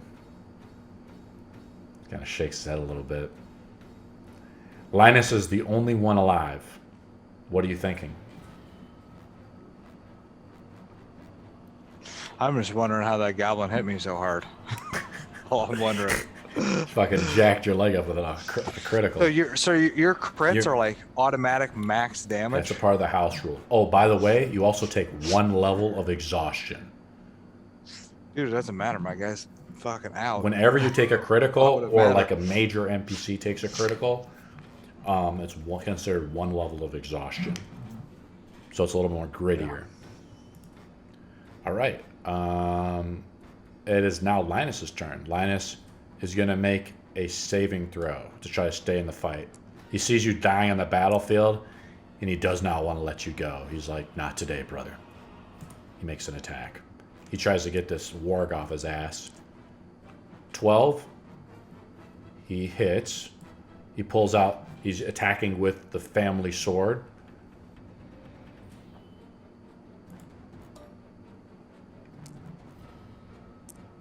Oh, no, I'm sorry. It's supposed to be a D8. But we'll say it's an 8 since I rolled pretty high. He cuts. He like is able to break free as he slices into the giant warg as it's gnawing and gnashing at him. And the goblin rider on top is just trying to control this warg. The other, now it is the goblin's turn. The warg attacks.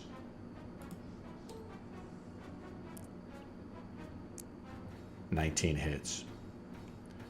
And the orc shaman comes over here. This guy rides over to kind of watch them. The other guy's trying to watch some of the remaining crowds. And you can hear in the distance, he says, this goblin over here he says as he's yelling to the crowds out there in the back, he says, "This is what happens when you resist." And you see the orc shaman, he comes and steps on your back. And he says, "Look at what we do to those who fight against us." And you can see your brother just getting mauled to death by this warg over here, Linus. Your brother's screaming out and you're just blood-curdling screams. "Ah! Ah!" And you see them, these two guys, carving up the head of this guy, and they decapitate it and put a spike down. They just pull out one of their spears that they have and just put a spike on it, and they put the head right on top of the spike. And you're just, as the shaman has his foot on your back, and he says, "Remember this. Don't ever fight us. Don't resist. Don't ever fight against Boole again. This is what happens." And he looks at, and he leans over and lifts up your jaw. And he's like, "We always leave one to tell the others." And he just buries your head into the mud. And you can hear him say, he says, "Take the girl with the grain. Let's go." And you can hear him tell the other goblins, "Don't touch her. She's of royal blood." And you are of royal blood. Like nobility. And she said, "She's untouched. Take her." And you can hear all the footsteps, and you're just barely alive, and you pass out right then and there. What are your thoughts as you pass out? I don't know. It's just silence. All you hear is silence about you. You don't know if you're dead or not. And suddenly, you wake up and you see the fields burning. You know, some of the fields are burning as the resistance, and you wake up and you see this old farmer above you, and he just revives you. He says, "That was so stupid. Why did you attack him?" And you see just a kind of a crowd of the villagers go, and you look off in the distance, you see the grain carts taking off. You must have been out for like 10 minutes or something, but the war band has taken off already. They're left. and you look around and you don't see your sister anymore. What do you do?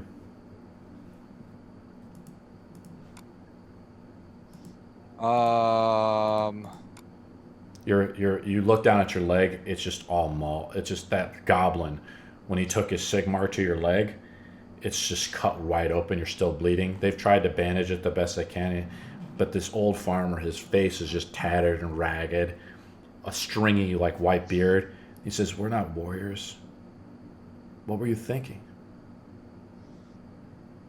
They will never stop. This is just the way it is now. Well, we're not going to be comfortable with change. They just take what they want. You might as well let them. And one of the other villagers says, "Where's my brother?" You know, you just hear pandemonium and screaming. And they're like, "Put out those fires." And they look, and I thought they only left one person. they bring over, and they like, you know, that you see a few of them just their heads are down. These people are just broken. This is not the first time this happened to them. Every year they come by and they take all the food, or they take most of the food. They just leave enough for the villagers to survive, Okay. so they can farm it. They can farm the land again. You see the few other ones that take your backpacks over. What do you do? They did have find your meat that was like tucked away in the back trees over here. Yeah, now I want to kill my brother, but he's already dead, right? You want to kill your brother. Well, isn't he? He's dead though, right? You go over to the trees. The farmers have pulled him out, and they, No, I'm surprised. I'm surprised that he was dead set on like attacking these folks that they're going to leave us with food, and then we already brought food back. what do you mean? Like, I'm surprised that he was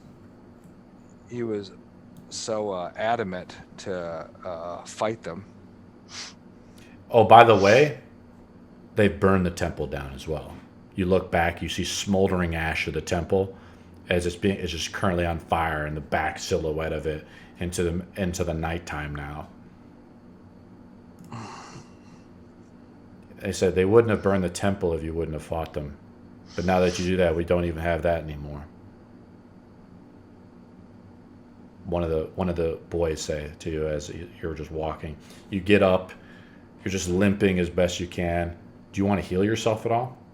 Yes, I've already used it all at this point. You've healed your leg as best you can. It's started.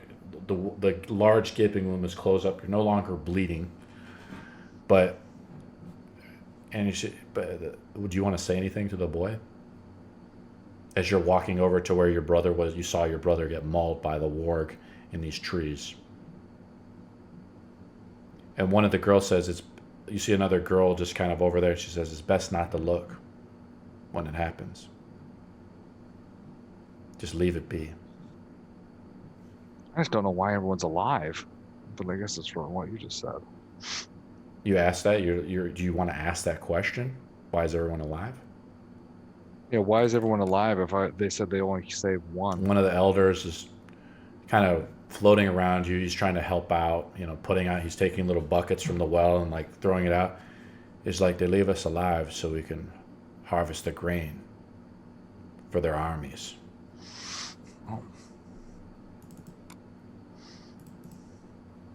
Am I like associated with this village at all? Yeah. Okay. I'm just wondering, like, why aren't we making like more fighters and more people? They kill all the fighting men mostly. One of the elders says. They take what they can. He says the best thing you can do is just forget about your sister. We tried to hide her as best we can in the temple, but as you can see, they'll just kill people if they stand in their way. You hear the crackling of the temple as you look back. The flames have enveloped it all now, and you can see the roof just crumbling onto itself. Ashes spill up into the night sky. And you think to yourself, why would my God let this happen?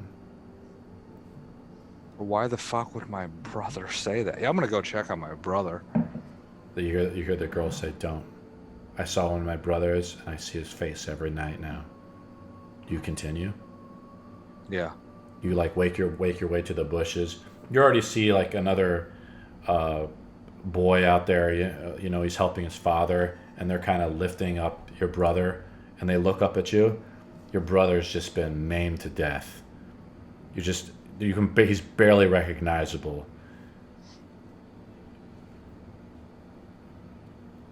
I'm like search the area, surrounding area. Okay, I forgot to add a scene here. We have to backtrack a little bit, okay? I forgot to add a scene, okay? So as you were unconscious and everything like that, and your head was slammed into the muck, one of the other goblins tried to lift up the sword from your brother and goes, "Shiny!" and grabs it. But the sword, you see the hand of the sword is just clenching on and, you know, vibrating in his hand, and his hand just begins to melt. One of the other orcs says, "Fucking magic," and fucking chops the goblin's arm off. And then you heard the shaman say, "Leave it. Leave the sword behind," before they left. So, sorry. Now we're in the forward. I forgot to add that scene. So you do see your brother's sword there on his, just laid off to the side, and as well as a severed goblin arm that's there. And, you know, it's there. I'm going to show you a picture of the sword.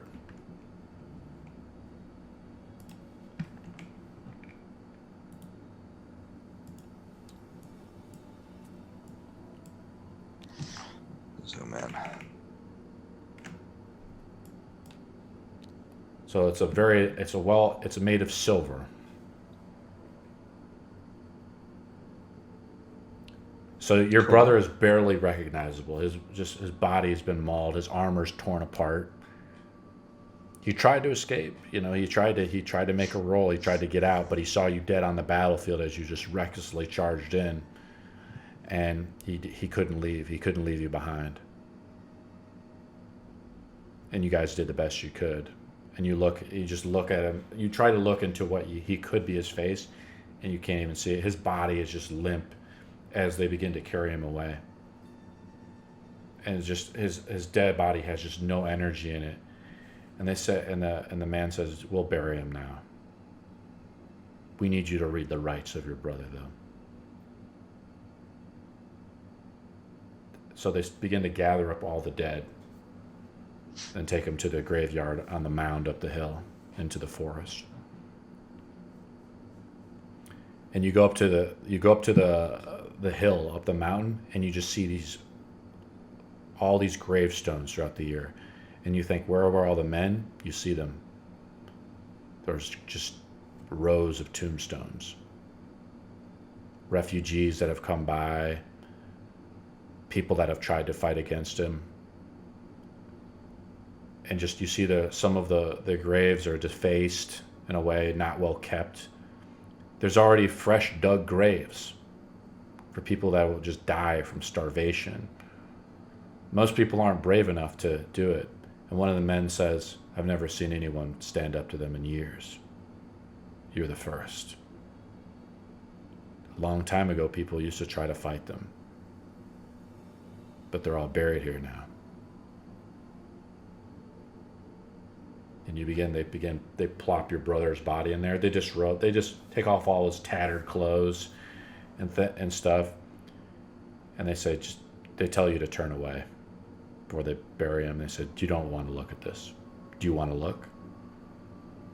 As they're burying him? Yes. Yeah.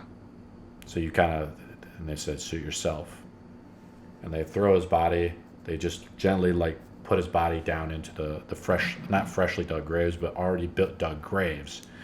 And they begin spending time shoveling it in. And they said, "You don't have to help if you don't want to. Do you want to help bury your brother?" Yes. The other two men that were with you, that were also caught in this failed ambush, they're also being buried. And you spend the next few hours just manually shoveling in there. and you're already exhausted. Your leg is just killing you, but you're just pushing through the pain of it all. And every shovel scoop you put in, you see the warg biting into your brother. And you do another shovel pull, and you look back and you see that shaman's face looking out with its beady eyes at you across the battlefield. And you think to yourself, they left you alive for a reason. To tell the tale, to tell nobody to ever resist them. And you do another shovel and you dig it in and you think about your sister. What must they be doing to her right now? She's been taken off. The men pat down the grave and they look at you. There's just a few of them up there now. Most of everybody else, the commotion has calmed down, all the smoldering. You hear a huge explosion though. As they weren't able to put out the temple has collapsed and just decimated. You look back down from the hill, back to the hamlet of Brittonburg,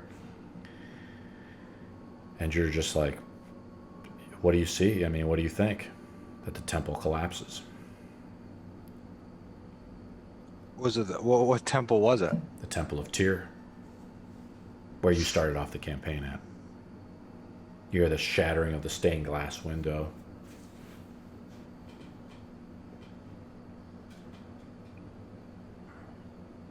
Just a loud explosion wakes up the whole hamlet.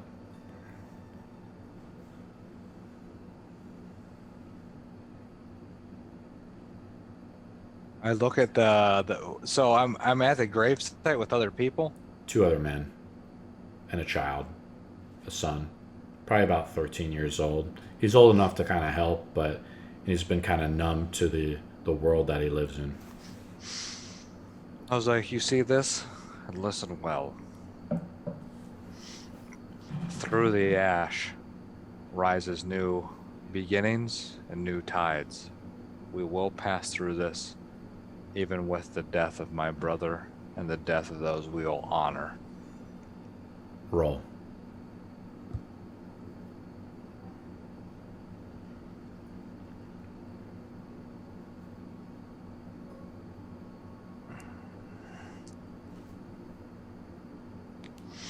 Plus your charisma.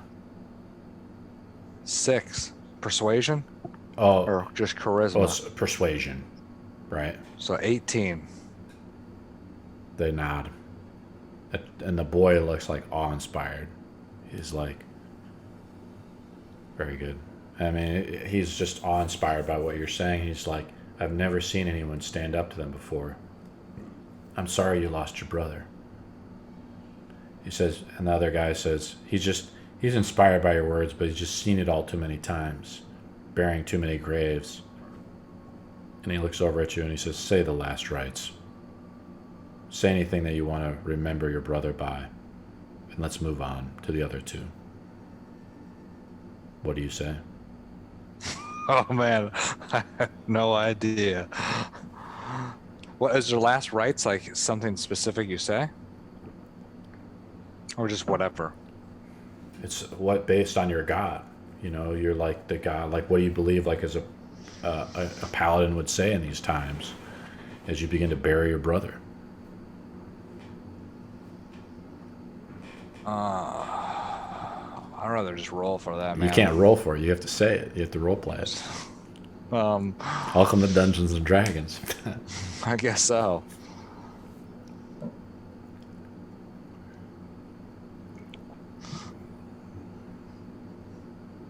It's like, although my brother forgotten many things, he never forgot his faith and loyalty to those around him. He will never be forgotten. He'll always be remembered, and vengeance will be made. And you looked at Justice will be done. the other 3 guys there, the 2 men and the boy. They're inspired by what you say, and they said, "We hope it's true. If you're interested in seeking justice, maybe you can find your daughter at Stormbrook. They take the grain there to feed their armies, to move it from the port. I'm sure that's where they went. But I wouldn't do it. I'm not brave like you. We learned today that bravery can't be foolhardy. No one's been able to kill them in a long time. They start to bury the other two rangers. I remember a few seasons ago, we actually had to eat people to survive. The orcs would take all the grain as they expanded south. That's what one of them says. We had to turn to cannibalism, and the boy, like he looks down and he's shameful. What is your response? I just go up to the boy and I was like, don't ever be ashamed for doing what is right. Make a persuasion check.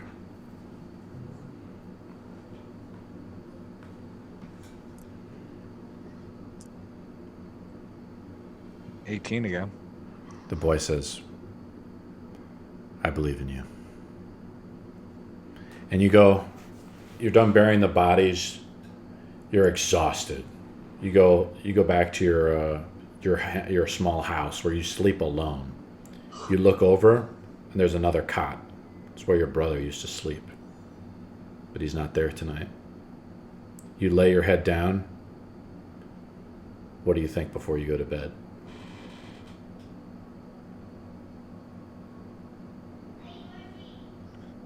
I won't ever forget him. You look through like the thatch lit window. You see the 2 moons. The 2 of the 3 moons are full. Make a religion check. Ooh.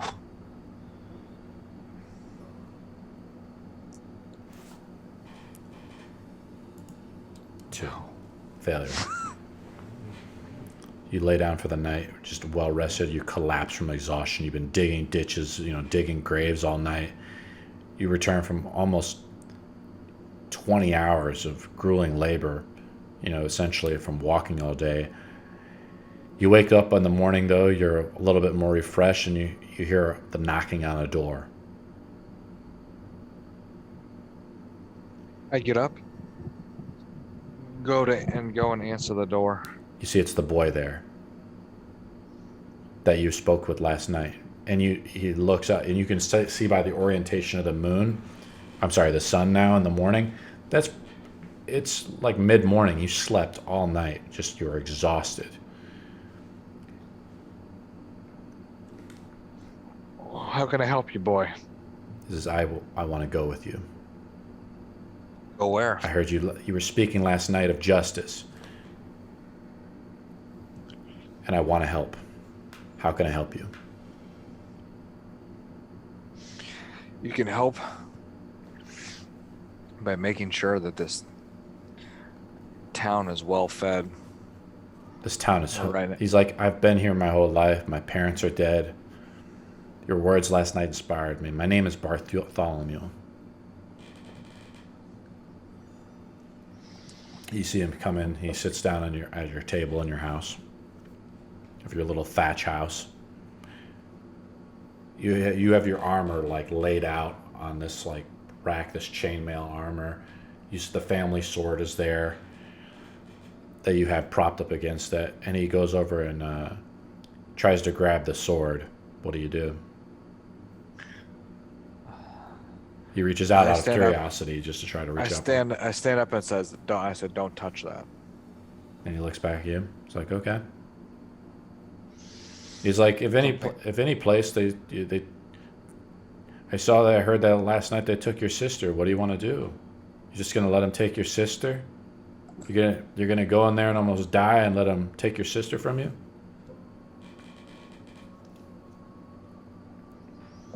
The last time I heard that was from my brother,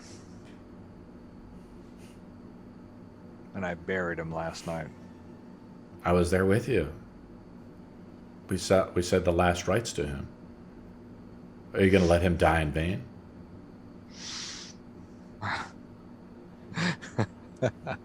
No one dies in vain. There's a purpose for everything. Says, what now then? So all that what you said last night was meaningless? We're just going to let these Urks take over for the rest of our lives?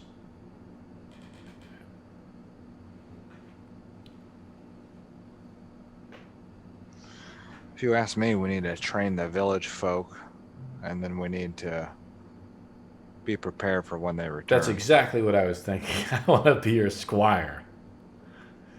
You can start with me, he says as he puts his hands on his side. He smiles at you. I like your spirit, Bartholomew. Is that a yes? Yes. What shall be my first task for you, sire? Let's go check on the villagers. You go check on the villagers. You leave you kind of get all through the ritual. Bartholomew's helping you out with everything, and you guys go check on the villagers. They're all doing just fine. This is just a normal part of life for them. It's just havoc and everything like that. All the grain mills are pretty much empty now, as the Urks have taken most of the grain. They've been left just enough for the village to survive another farming season. And you look up on the mound of where your brother is buried. It hasn't quite hit you yet. You know that your brother is dead. And Bartholomew says, don't worry. We'll get our revenge. He says, I also worship Tyr. Just like you. And he holds out the little symbol of Tyr. It's one of his only possessions. As Bartholomew is dirt poor, he's just tattered clothes, working all day in the mud. He doesn't even have a spare change of clothes. But he's got a lot of spirit. What do you want to do? You kind of just are helping out some of the villagers, asking out they're okay. One of them has like a broken, sprained wrist. Can you just like heal it real quick? Bartholomew says, he just looks at you like kind of dumbfounded. He's like, what now? I think in the next few days, we need to make sure our supplies are well. We're patching up and healing folks. Bartholomew's like, we don't have enough supplies to last us. We have to go get your sister, if anything. It's like Tyr wouldn't stand for this injustice. If Tyr wanted something different, he would tell me. Right now, I can see the suffering of these people here, and this is where our greatest need is. We have meat that can last us some time, and we have enough grains to survive a while. We need to mend people and get our supplies back in stock. So you're gonna let your sister be out there with those Urks for days or maybe weeks? Who knows what they're doing to her? Bartholomew, the first lesson is, if you run in foolhardy, you will die. Yeah, I know. How can we prepare? Shouldn't we go? Stormbrook is a pretty big city. We could find out where your sister's at, for starters. I thought Stormbrook was where the Orcs fortress is. Yeah, but your sister will be there, and we can maybe rescue her. We could try to break her out. Who knows? We don't know who's guarding her or whatever. I mean, it's possible. I'm optimistic, just like you. Do you know anyone in the town who's a ranger? Another man comes up to you and puts his hand on your shoulder. It's an older farmer again. A lot of older men, middle-aged men, a lot of gray hair, people living beyond their age, worn from the years of anguish. He says, last night what you did was very brave. I lost my wife a long time ago to the Urks, and I think about her every night. And I was waiting for someone to step up and show him who's the real boss around here. He's like, I remember, must have been a long time ago, that there was heroes that were just like you that would come and help out us people. It was a long time ago, but a lot of people have forgotten about those times. Thank you. And he just looks back at you for a response. It won't be the last time it's forgotten. It's like, I'm sorry to hear about your sister Jew. She was a very promising young woman. Hopefully she's not dead by now. He walks off. I'd say, wait, sir. He turns back. Sir, do you know anyone in the town who is who's good with the shadows, or one with hunting, or being a ranger? They all died last night with you. We're simple How folk. big? We're How big is this town? It's like 60 people. Oh, okay, It's so a I didn't small- check shit. It's a small hamlet, like a farming town. The only thing that was there was burned to the ground, and you look, and you still see some of the ash. You can smell it still, the burnt temple. When are the next time these raiders return? They, Either to the old man or my knowledge check. you want to make a knowledge check? Go ahead. Like by history or something. Just roll.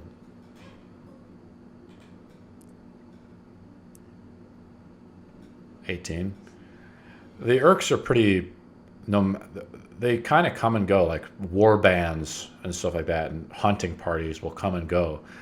And whenever they get orders from their greater superiors, they just listen to them, and they kind of do. They go out, and the Urks are ruled by the darkness. So they ultimately listen to the darkness. So they go out and do the darkness's bidding. And like you remember one of the villagers saying that they take the grain to the port town of Stormbrook, where your sister has been taken, to send it off in the ports to supply further invasions to expand their influence of power.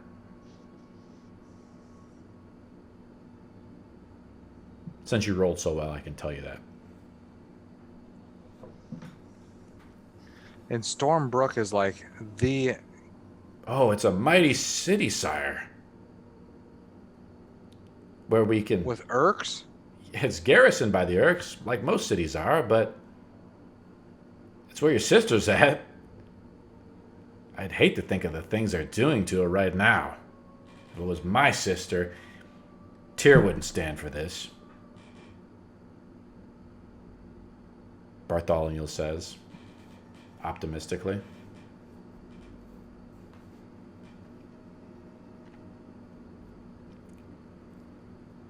So, Bartholomew, you're saying this town is filled with thousands of Urks, and that is it? Not thousands, maybe a few hundred. But the Urks can't be everywhere, sir. Boy, listen well. Well, they're just not Urks. You know, they have ogres and trolls and God knows what other monsters roaming around that town. But we can handle it. The way I saw you handle those 2 orcs last night, you blew 2 of them apart with one swing. You're the chosen one of Tyr, I know it. Yes, I mean, of course, you know, you fell in battle, but it happens to the best of them. I've seen it happen.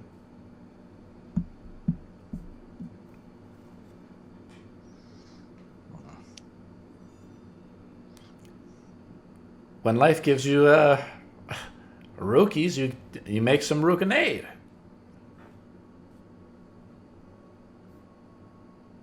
The old man, like walks off. He's just tired of listening to this, but he's like kind of smiling in agreement, like he's just proud of you for standing up to the Urks. Is there another like town nearby? Make a knowledge survival check.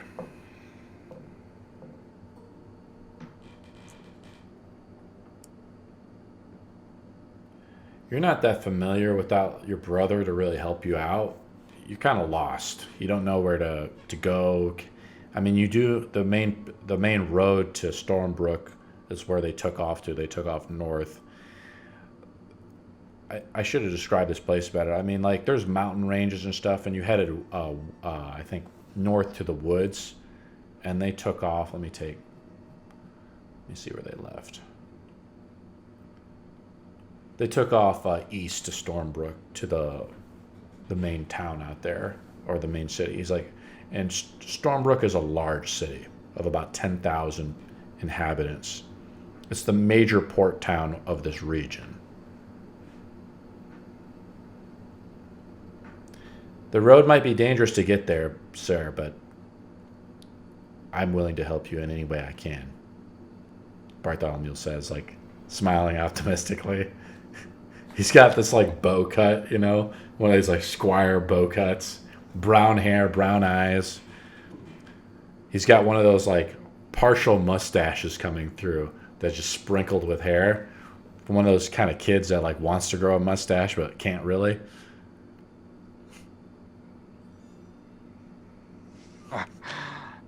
I don't know what to do. My What do you want to objective do? is my objective is like stay in the town and heal people up with my God-given ability. Most people are getting by. You know, there's a few people. Most people were not roughed up and hurt. Like, they didn't just come by and kill everybody. Based on your previous knowledge check that you rolled, the Urks don't just come by and kill everyone. They're using these people for them to harvest grain for further conquests. Like, that's it. Like, they didn't really hurt anybody because nobody else resisted. The only people that resisted were, like, you can think of as, like, the head priest who, like, didn't listen to him initially when they were told to come out of the church with all the nuns and your daughter and so on. Not your daughter, damn it, sister. Fuck, I keep saying daughter. Shit. Look, the only thing I can think of, I guess, is go to this town. This seems like suicide, Bartholomew, but maybe this is what Tyr wants. I'm actually gonna like. How's it suicide? It's just garrisoned by them. But your sister's there. We could maybe find some help or figure out a way. Like, you were asking about some rangers. I'm sure we could hire some people to try to get your sister back. Where would you go? I don't know. I've never been there. I want to go there. I want to leave this dump. And he points to the smoldering fucking temple. It just, as he says that, so a stone brick just fucking collapses off. Just up, and you look over and all you can think of is pathetic. Oh God.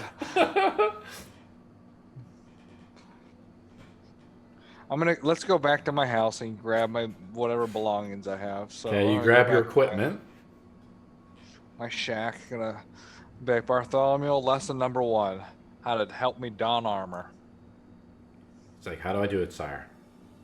So I don't know. So I just explain it to He him. like starts attaching the straps to you like you tell him to. It tightens it down. It's really firm. Bartholomew's gonna make a roll. See how well he puts it on. I want to explain it to him along the way. Natural 20. You're like, has he ever done this before? This is almost like mystic how good he is at it. He's like an excellent squire. As you remember your days back when you served for the clergy, and you had to kind of help out knights too. Like, he's like, this is like, he must be like, he must have something in his past or something to be doing so well. He like does everything. He's like polishing your weapons and things like that. He doesn't touch the sword though that you have.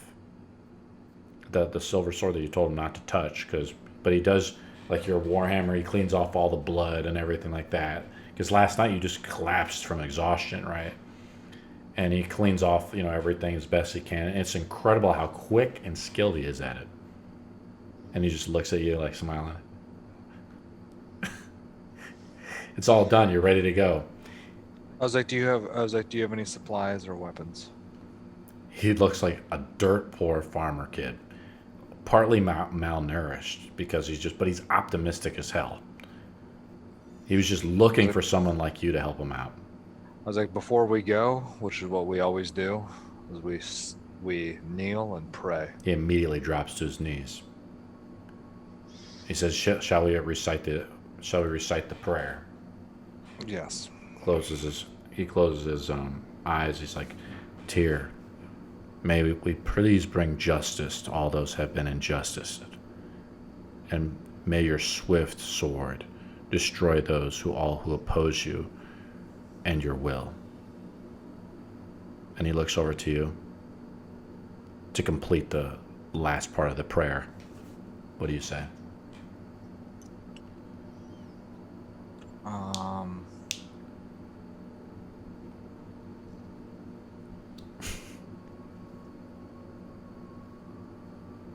I just say the last part of the prayer. I don't know what it is.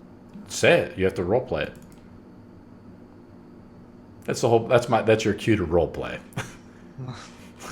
I have to kind of help you out a little bit. I get it.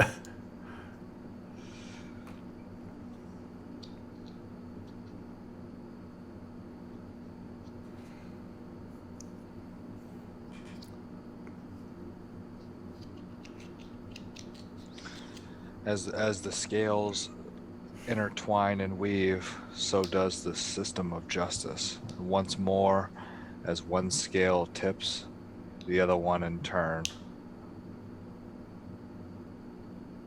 Amen. Make a roll.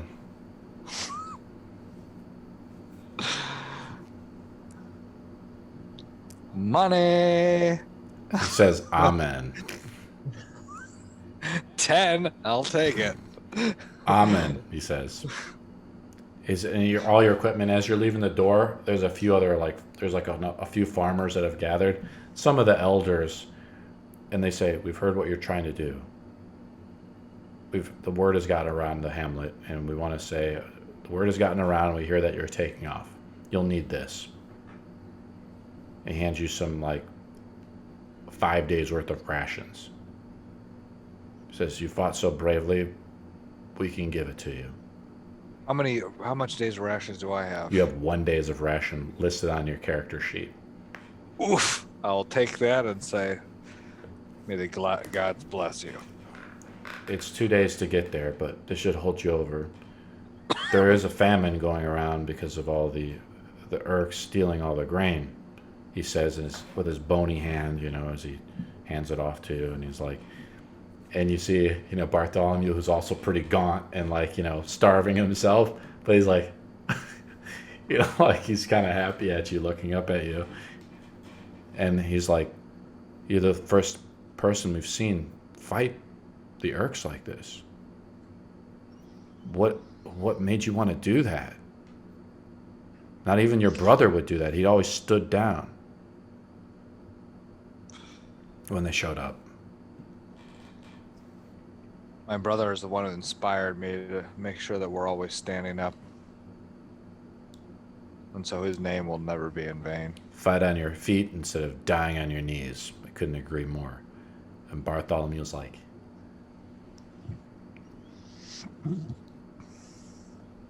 and they just look at you. I mean, what do you want us to do?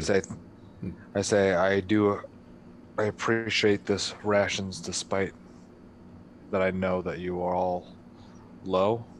I will return one day to help like I always have, me and my family. You're too kind. Thank you so much. And they just nod and they kind of are half defeated, as a people. They nod away and they turn away. And hold on. No, I was just like, wait. As elders of the community, understand that with my departure, it is not saying goodbye, but rather Tyr wishes you strength and luck during these times. You'll need all the luck you can get, they say. Good luck. Just follow the road east to Britain, to Stormbrook. Oh boy, off to Stormbrook. So you and Here we go. You and Bartholomew will stay on the road, and Bartholomew says we should only travel by day. At night, creatures could come out and try to attack us. he says. You guys have like some supplies and stuff like that, and you'll probably just have. So the travel to Stormbrook is pretty uneventful. You could pass through the mountain passes, and you know, roll a d20. You have 5 days worth of food. Bartholomew eats as much as a man does. Natural 20. You only use 1 day's worth of supplies to get there. 1 of 5 to get there. So you have 4 days worth of food left. These dice are loaded. Yeah, now you need all the natural. Now you're using all the natural 20s.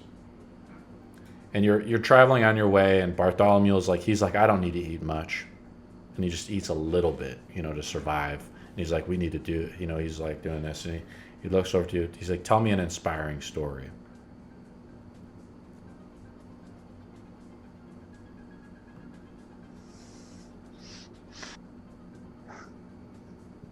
What makes you fight for Tyr? There's thousands of gods. Why him? Especially in this world. I think the gods have forgotten us. Surprising hearing that from you. They took my sister. Just like you. That's why I'm helping you. But why else would you be? I always wanted to be a squire to a great knight like yourself. And I looked for someone to stand up to those bullies. And you were. You stood up. I wish your brother would have too, long ago. But a lot of good men have also died, so all the ones that did stand up, they just die. Or the orcs take them away somewhere. Such happenings are like the tides of the ocean. The heroes once past were alive and well, and since they've been gone, evil has reigned once again. The scale is tipped, and you and I are the beginning of such to restore the balance. I'm happy I met with you, Bartholomew. I have no great stories, but you and I will create them, because we will be the start of something. It's like they'll write, the bards will sing tales of us, sire. Bartholomew the Tiny and Marcus the Great. Good. That concludes our session for the night. All right. So let me tell you about your sword a little bit. Your sword is a family heirloom. It's a silver sword. It is a long sword. Mm-mm. And I showed you the picture of it already. It's sitting there on the table. One of the magical effects of it is it can only be wielded by one with Darkblade blood. If someone else tries to wield it, they take 2d10 damage of holy damage. So only ones with the royal, basically the royal blood of the Darkblade can wield it.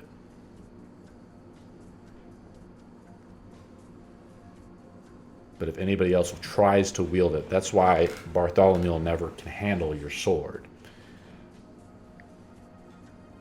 Okay. So I mean, all the other equipment he like kind of manages and handles, but he kind of prepares you as a knight. But everything else is a no-go. So I mean, for the sword, he can't touch it at all. What did you think? And do you want to ask any questions? Was it everything you dreamed of? I think it obviously would be nicer to play with like the other guys. So Do you like the 1v1 or like you don't like this as much? To kind of set the backdrop a little bit for you. No, setting the backdrop makes sense. I mean, that's good. I'm just trying to think what else with it. The next, so you basically now you are level 2. We basically set the backdrop for your character, your backstory. Okay? All right. Now you're level 2, so you can do whatever you want. I figured you'd probably still be a paladin, since that's kind of what we've done. But now we've obviously, you've seen your temple burn down, you've seen your brother killed and your sister taken away. So I don't know if that question makes, again, there's some RP elements you can apply yourself to say, like, has my faith changed in my God because of this? So again, you kind of have to role play it out. So I'm trying to give you scenarios, buddy, so you can try to, like, figure it out for yourself. Okay. Oh, so I had 10 days rations, just the quantity of 10. Okay. So now I wonder if I just got to figure out how to do You this. Now I you like have 15 five. days. You have 4 days rations now. Oh, now just total? I had 10 to start with, so now I'm down to 4. You're down to 4 because there's a famine throughout this land and the continent right now. Anyone who's not an Urk eats very little. I'm just trying to figure out how to add that item. So it's like weapon. Add it to your character sheet. Yeah, it'd be nice to. Long So sword. it's the blade of the. You can call it the blade of the Darkblade. I just don't know how to do it. So what do you think? Pretty cool though, huh? Yeah, it's not bad, man. Just I just gotta realize not to like get fucking. I have to try to like convince, like, use my charisma more and try to convince like my stupid brother not to like charge in. You want me to roll my hit points? Yes, because you didn't fate point them because you used your fate I know. point earlier. I know, like an idiot. Roll a just find out, like- D10, right, or a D8? What is it for I paladin? don't know. Let me pull up my PDF.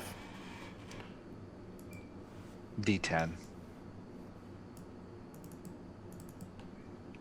It's a D10. Okay. Oh no, but I'm switching to Warlock. You're switching to Warlock. Yeah. Okay, so why are you switching to Warlock? I mean, so I guess the story would then go. It's like, I think before even like leaving, I would have been more inspired not by Bartholomew, but like by Tyr being like, See, that's why I try to give you the role playing opportunities so you can be like, I don't believe in him anymore. So, like, I want to serve this dark god. No. Because that's what what I Warlock's don't know. all about. Yeah, although I don't necessarily think that that's like. And The your way I and would your way you do it. role played it is like you were like, I still believe in justice. That's what you're talking to like Bartholomew about. Right. And you're like, finish the prayer, and you could have finished it like, I don't believe in this anymore. See what I'm saying? So you don't want to try No, to. I do believe in I it. know. So like, you probably wouldn't be a warlock. I actually already confused with like how to fucking do this. Oh, there we go.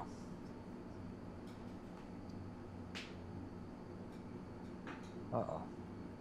Let's fuck this whole thing up, apparently. I want to back out of this game.